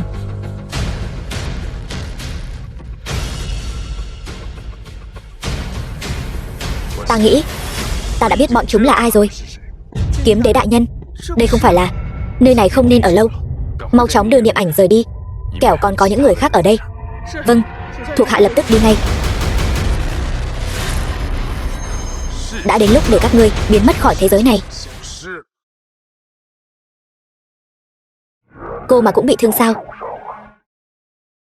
Kiếm đế tay cầm Trảm Long kiếm, một kích giận dữ. Thật sự đáng sợ đến thế sao? Châu Thiên Ninh, tôi đã lấy mạng thay ngài rồi. Nhưng sau chuyện này, Tần Phóng chắc chắn đã đoán được thân phận của chúng ta rồi. Cô đã xử lý ổn thỏa chuyện này chưa? Vâng đại nhân. Tôi đã dẫn họa thủy về phía đông, có thể giúp chúng ta tranh thủ một chút thời gian. Nhưng chúng ta e rằng sẽ phải tổn thất một vài thế lực. Thay tôi nói với ba người kia, kéo chân bọn họ lại. Đợi tôi mưu tính xong chuyện này, Tần Phóng chắc chắn phải mất mạng. Vâng. Cái tát này là đánh anh tội bất kính. Mày không phục sao? Cái tên phế vật ngông cuồng này, mày dám đánh tao? Tao đây đại diện cho 3 vị đại thần vệ. Mày đánh tao chính là bất kính với thần vệ. 3 vị thần vệ đứng trước mặt tôi, còn không dám nói chuyện với tôi như vậy. Anh chỉ là một hạ nhân nhỏ nhoi, cũng xứng đối xử với tôi như thế sao? Có lời gì bảo 3 người bọn họ bước ra, tự mình nói với tôi. Lớn mật, dám bất kính với thần vệ. Mày mất mạng vạn lần cũng khó chuộc tội. Người đâu? Lấy lưỡi hắn ra cho tao. Nếu các người đã chán sống như vậy, vậy tôi sẽ thay 3 tên kia dạy dỗ các người một trận nên thân. Khẩu khí thật lớn. 3 vị đại nhân, các ngài cuối cùng cũng đến rồi. Tên tiểu tử này quả thực coi trời bằng vung, hoàn toàn không xem các ngài ra gì cả.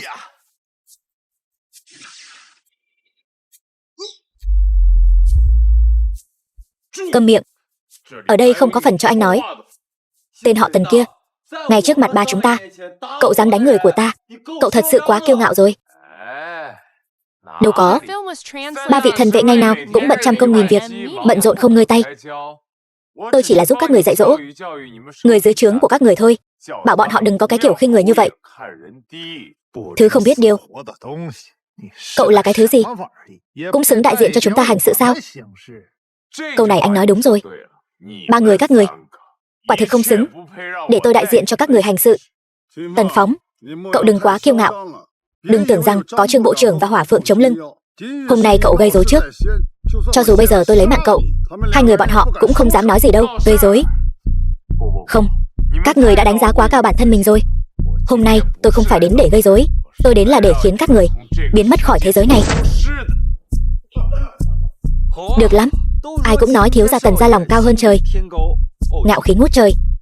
Hôm nay tôi thật sự muốn diện kiến ngay tại đây, ở đây. Mặc dù hơi không hợp lẽ thường, nhưng cũng giúp chúng ta tiết kiệm được không ít chuyện. Dù sao đây cũng là nơi công cộng, nếu để vị đại nhân kia biết được, phần lớn sẽ trách tội chúng ta làm việc không hiệu quả.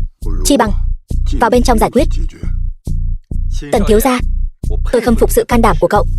Có gan, cậu cứ vào trong mà so tài. Có gì mà không dám.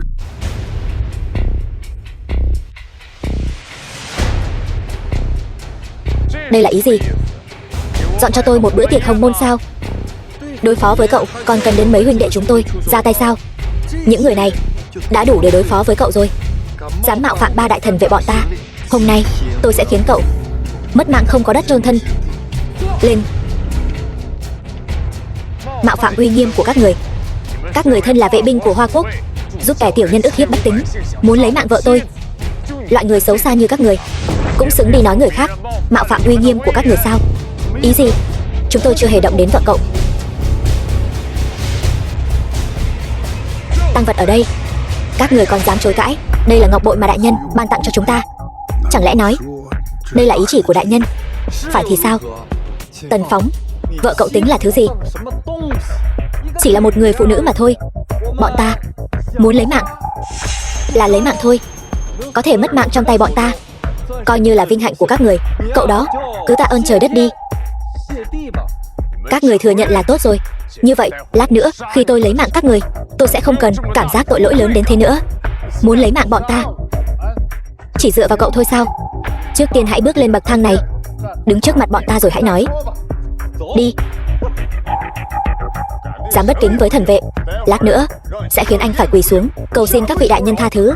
Các người sẽ không thực sự nghĩ rằng chỉ dựa vào đám phế vật ăn bám này cũng có thể đánh bại tôi chứ? Vậy anh cứ thử xem.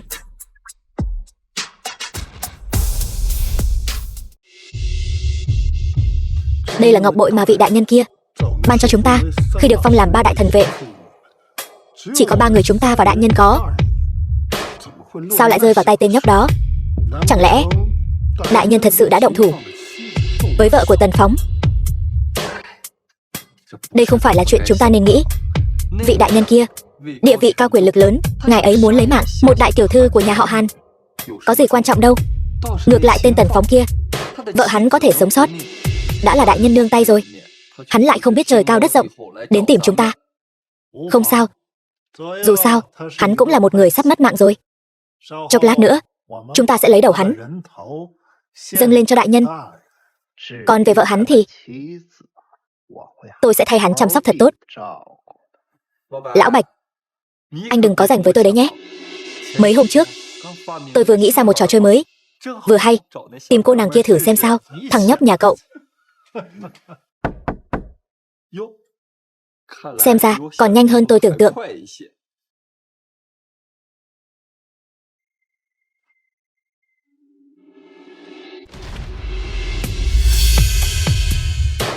Bọn chúng đều là tinh nhuệ do chúng tôi bồi dưỡng. Một mình cậu, một mình đã lấy mạng hết bọn chúng. Một lũ rác rưởi. Việc có thể làm bẩn tay tôi chính là vinh dự lớn nhất trong đời bọn họ rồi. Tiếp theo thì đến lượt các người rồi. Nghe thấy chưa? Hắn ta dám đòi lấy mạng chúng ta. Đây đúng là một trò cười lớn nhất thiên hạ. Thằng nhóc, tôi thừa nhận cậu quả thực có chút bản lĩnh. Nhưng mà chỉ dựa vào những thứ này mà muốn lấy mạng chúng tôi, cậu nghĩ rằng vị trí thần vệ của chúng tôi cũng giống như cậu là dựa vào việc ăn bám mà có được sao? Muốn lấy mạng chúng tôi, đến đây đi, ra tay đi. Bạch Nha, anh quá đề cao hắn rồi. Hắn ta chẳng qua chỉ là một tên phế nhân trốn sau lưng phụ nữ. Vừa nãy khẩu khí không phải rất cuồng ngạo sao? Tôi nói cho cậu biết, chỉ cần hôm nay cậu dám đụng đến một sợi lông tơ của tôi, thì ngày mai tôi sẽ khiến Hàn gia bị xóa tên khỏi kinh đô. Tôi đụng đến anh rồi đấy, thì sao hả? Cậu, cái gì mà 3 đại thần vệ cũng dám sổ bậy trước mặt tôi. Tôi thấy các người là không biết chữ mất mạng viết như thế nào. Tiểu tử, hôm nay tôi sẽ lấy ra lấy gân cậu. Vậy anh cứ thử xem sao. Thanh Long, lão Bạch lần này phải dốc hết thực lực thật sự rồi. Thằng nhóc này chắc chắn phải mất mạng. Đáng tiếc thật, tôi không thể tự tay tận hưởng niềm vui dày vào hắn nữa rồi.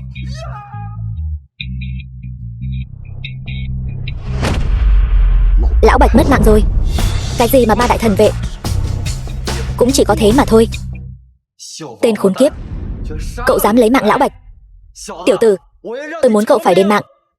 Vậy thì cũng phải xem anh có bản lĩnh đó không đã. Tên phế vật, đừng tưởng tôi không biết. Cậu là dựa vào đánh lén mới lấy mạng được lão Bạch. Cậu nghĩ cậu thật sự có bản lĩnh đó sao?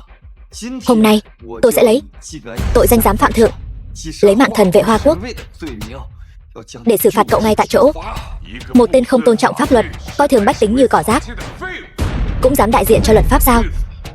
Tôi thấy bây giờ nên đến lượt anh xuống dưới bầu bạn với hắn rồi.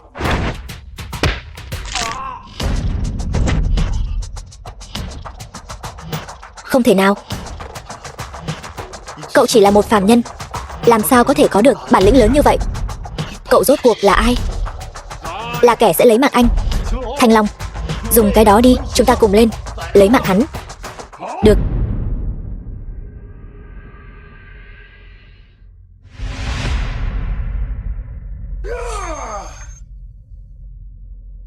Kẻ có thể khiến chúng ta phải dùng đến thứ này ở Hoa Quốc, ngươi là người đầu tiên. Thân là thần vệ, lại dám dựa vào việc uống thuốc để tăng cường thực lực. Thôi vậy, cứ để các ngươi biết khoảng cách giữa ngươi và ta. Nhất kiếm diệt thần Phật.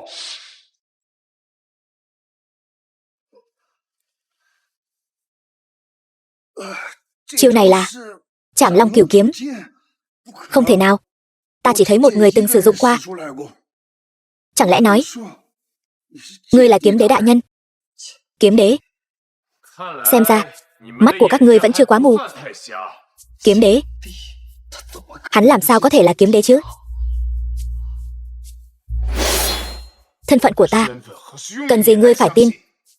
Tên họ Tần kia, ta nói cho ngươi biết, hôm nay ngươi dám làm tổn thương ta, dù chỉ một sợi lông tơ, vị đại nhân đứng sau lưng ta sẽ tiêu diệt sạch sẽ Tần gia ngươi và Hàn gia trong một lần.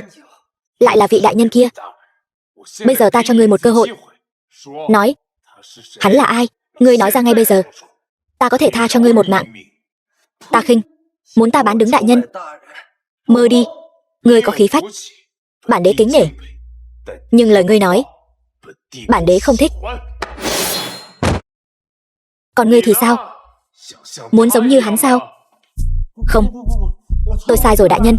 Tôi sai rồi. Tôi thật sự sai rồi. Tôi sẽ nói hết những gì tôi biết cho ngài. Cầu xin ngài đừng lấy mạng tôi. Bớt nói lời vô ích. Kẻ đứng sau là ai? Là một trong 5 vị bộ trưởng, Bạch Tổ.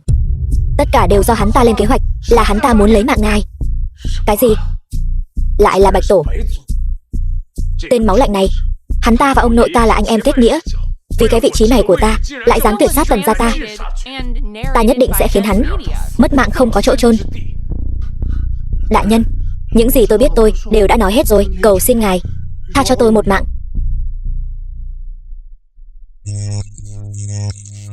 Tội mất mạng có thể tha, tội sống khó thoát. Võ công của ngươi đã bị ta phế bỏ hoàn toàn. Kể từ bây giờ, cút ra khỏi kinh đô cho ta. Đừng để ta nhìn thấy ngươi nữa. Cảm ơn, kiếm đế đại nhân.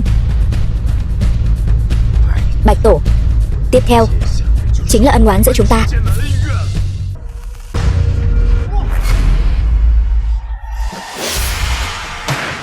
Bạch Tổ, ta đến lấy mạng ông đây. Tần Phóng, cậu thật sự dám đến phía Bắc Kim Quốc sao? Cậu đúng là tự chui đầu vào lưới. Cũng tốt, điều này giúp ta đỡ tốn công sức. Tần Phóng, sao anh lại đến? Anh mau đi đi, anh sẽ mất mạng ở đây đấy. Câm miệng. Ở đây khi nào đến lượt cô nói chuyện? Dậy đi. Tần Phóng, mày đến thật đúng lúc. Nếu không, làm sao mày có thể nhìn tao? Đã làm ô uế vợ mày như thế nào chứ? Thế nào? Trong lòng không dễ chịu đúng không? Nếu cậu dám động vào Niệm Ảnh dù chỉ một ngón tay, tôi nhất định sẽ không tha cho cậu. Không tha cho tao hả? Mày có nhầm lẫn gì không? Đây không phải là Hoa Quốc. Cái thân phận kiếm đế gì đó của mày ở đây chẳng có tác dụng gì cả. Kiếm đế? Tần Phóng, anh lại là kiếm đế sao? Niệm Ảnh, anh xin lỗi. Lẽ ra anh muốn đợi giải quyết xong những rắc rối này rồi anh mới nói cho em biết. Nhưng anh... Tần Phóng, cậu chạy đến đây chỉ để cùng người phụ nữ của cậu ở đây trò chuyện phiếm sao? Trường Viễn, cho hắn ta biết tay đi. Dừng tay. Rốt cuộc các người muốn tôi làm gì mới chịu tha cho Niệm Ảnh? Được thôi, vậy bây giờ mày quỳ xuống đi. Có lời gì thì quỳ xuống rồi nói. Ý kiến hay đấy. Để cho vị đại nhân kiếm đế kiêu ngạo phải quỳ xuống, chà đạp lên lòng tự trọng của hắn. Đừng. Tần Phóng, anh đừng nghe lời bọn chúng. Cho dù anh có chịu nhún nhường thì bọn chúng cũng sẽ không tha cho em đâu. Câm miệng. Cô mà dám nói thêm một lời nào nữa, tôi sẽ lấy lưỡi cô ra đấy. Tần Phóng, nếu mày còn không quỳ xuống, tao không dám đảm bảo sự an toàn của vợ mày đâu. Được, tôi quỳ.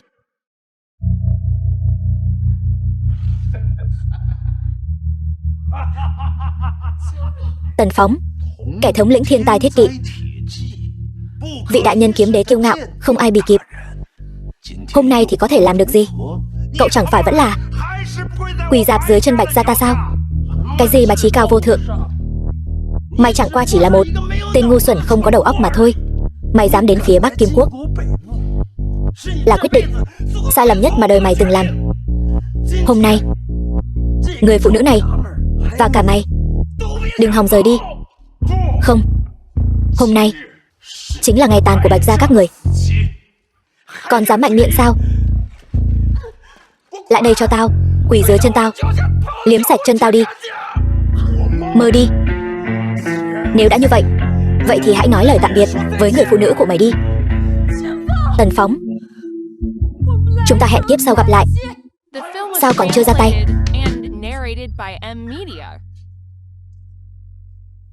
Trường Viễn, Tần Phóng, mày dám lấy mạng cháu trai tao? Hôm nay tao sẽ bắt tất cả bọn mày phải đền mạng. E rằng bây giờ bên ngoài không một ai có thể nghe thấy giọng nói của ông đâu. Đại nhân Kiếm Đế, người bên ngoài đã bị chúng ta tiêu diệt hết rồi. Mày nói gì? Mày dám điều động toàn bộ thiên tai thiết kỵ của Hoa Quốc đến đây sao? Mày không sợ vị trí kiếm đế của mày không giữ được sao? Tôi thay Hoa Quốc trừ khử tai họa, cứu vợ con tôi, có gì đáng sợ? Bạch Tổ, đừng giãy giụa nữa. Bây giờ bên ngoài toàn là người của chúng tôi. Ông đã không còn đường thoát rồi. Bọn mày nghĩ tao sẽ bó tay chịu trói sao? Mày đừng quên, tao vẫn còn một con tin đấy, Hỏa Phượng. Còn đứng ngây ra đó làm gì? Lấy mạng Tần Phóng cho tao. Kiếm Đế đại nhân cẩn thận.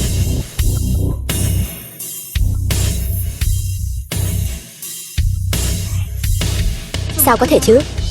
Ám sát thuật của tôi đã đứng đầu thiên hạ rồi. Sao anh có thể phát hiện ra? Cùng một chiêu thức, tôi sao có thể trúng chiêu 2 lần? Cô còn chiêu thức nào thì cứ dùng hết ra đi. Bạch đại nhân, thuộc hạ vô dụng, đã không thể lấy mạng được kiếm đế. Đồ ngu xuẩn. Như vậy mà cô vẫn không thể lấy mạng được Tần Phóng. Tôi nuôi cô để làm gì? Cô ta vì ông xông pha sinh tử, ông lại đối xử với cô ta như vậy. Tôi thực sự cảm thấy không đáng thay cho cô ta. Cô ta là một tay sai mà tao nuôi dưỡng. Vẫn chưa đến lượt mày quản đâu.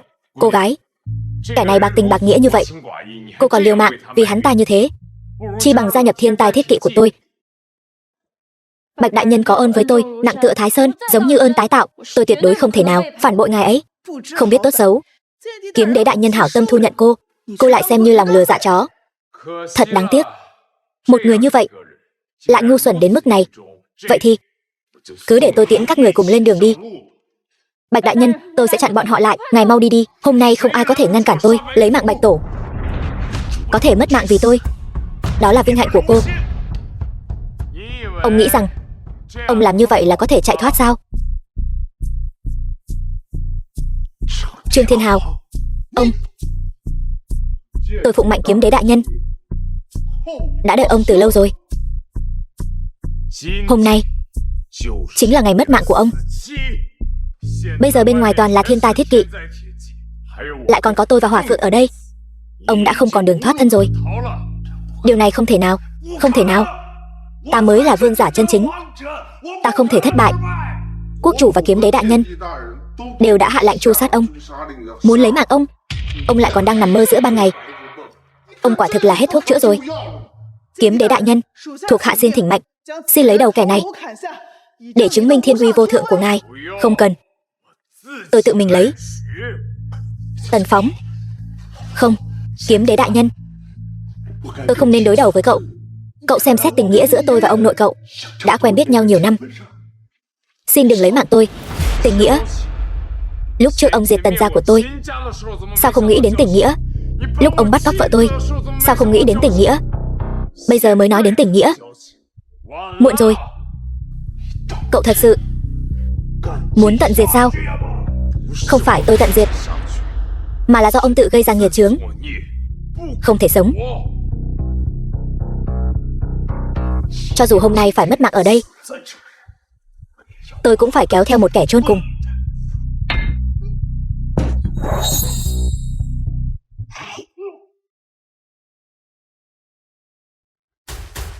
Không biết hối cải. The film was translated and narrated by M Media. Chúc mừng Kiếm Đế đại nhân, đại thù đã được báo. Đi thôi, chúng ta về nhà. Kiếm Đế đại nhân đã ban ân huệ, đã thả các người về Hoa Quốc rồi. Các người còn ở đây làm gì nữa? Chúng tôi về đó làm gì? Ở đây có thể kiếm được tiền lớn. Về Hoa Quốc, chúng tôi là những kẻ rác rưởi, chẳng đáng một xu. Đúng vậy giám đốc, chúng tôi nguyện ý đi theo anh. Ở đây kiếm được tiền lớn. Được, rất tốt. Tôi thích những người như các cậu. Hôm nay ngủ dưới sàn, ngày mai làm ông chủ. Hôm nay ngủ dưới sàn, ngày mai làm ông chủ. Biệt thự Tần gia. Ngữ nhi, ở đây đẹp không con? Tối nay con muốn ăn gì nào? Thịt kho tàu. Lại ăn thịt kho tàu sao? Con không sợ béo sao? Không sợ, kiếm đế đại nhân. Gần đây anh có mệt mỏi không? Ăn một quả đi. Niệm Ảnh, em lại trêu chọc anh rồi. Anh đã chán ghét kiểu cuộc sống lừa lọc đấu đá lẫn nhau này rồi. Ngày hôm qua anh đã gửi đơn từ chức lên quốc chủ rồi. Cái gì? Tần Phóng, anh thật sự cam lòng sao? Vị trí kiếm đế anh chưa bao giờ bận tâm. Chỉ cần em và Ngữ Nhi có thể mãi ở bên cạnh anh đã thấy mãn nguyện rồi. Tần Phóng, anh thật tốt. Tuyệt vời quá. Cuối cùng bố cũng có thể đưa con đi công viên giải trí chơi rồi. Được, ngày mai bố sẽ đưa con đi. Kiếm đế đại nhân, có tin khẩn cấp. Cậu không phải là binh sĩ trấn thủ biên cương sao? Chuyện gì vậy? Sao lại bị thương nặng thế này? Kiếm đế đại nhân, không ổn rồi. Quân đội Ưng Liên bang lại xâm lược biên cương lần nữa. Cái gì? Tôi không phải đã lấy mạng một thiên sứ thần của bọn chúng rồi sao? Sao chúng còn dám đến xâm phạm? Thật sự cho rằng Hoa Quốc ta không có người sao? Bọn chúng chính là biết kiếm đế đại nhân đã từ chức hôm qua nên mới dám làm cả như vậy. Tôi thay mặt hàng tỷ người dân Hoa Quốc xin lệnh, xin kiếm đế hãy tập hợp trở lại quân đội. Nhưng mà tôi đã hứa với Niệm Ảnh rồi. Anh đi đi. Tần Phóng, đây là trách nhiệm của anh. Em đợi anh. Đúng vậy bố. Bố chính là đại anh hùng cái thế của Hoa Quốc chúng ta đó. Tuyệt đối không thể để người khác coi thường Hoa Quốc chúng ta. Được, vậy thì hãy để bọn chúng xem uy thế diệt thế của thiên tài thiết kỵ chúng ta. Hỏa Phượng, truyền lệnh của ta, lập tức đi đến biên cương, tiêu diệt kẻ địch xâm phạm Hoa Quốc ta. Trong đời này lại được thấy uy phong của tướng quân, thật là vinh hạnh. Cậu lập tức đi đến biên cương, nói với bọn giặc của Ưng Liên bang, Tần Phóng ta đã trở lại. Rõ. Niệm Ảnh, Ngữ Nhi, hãy đợi anh trở về.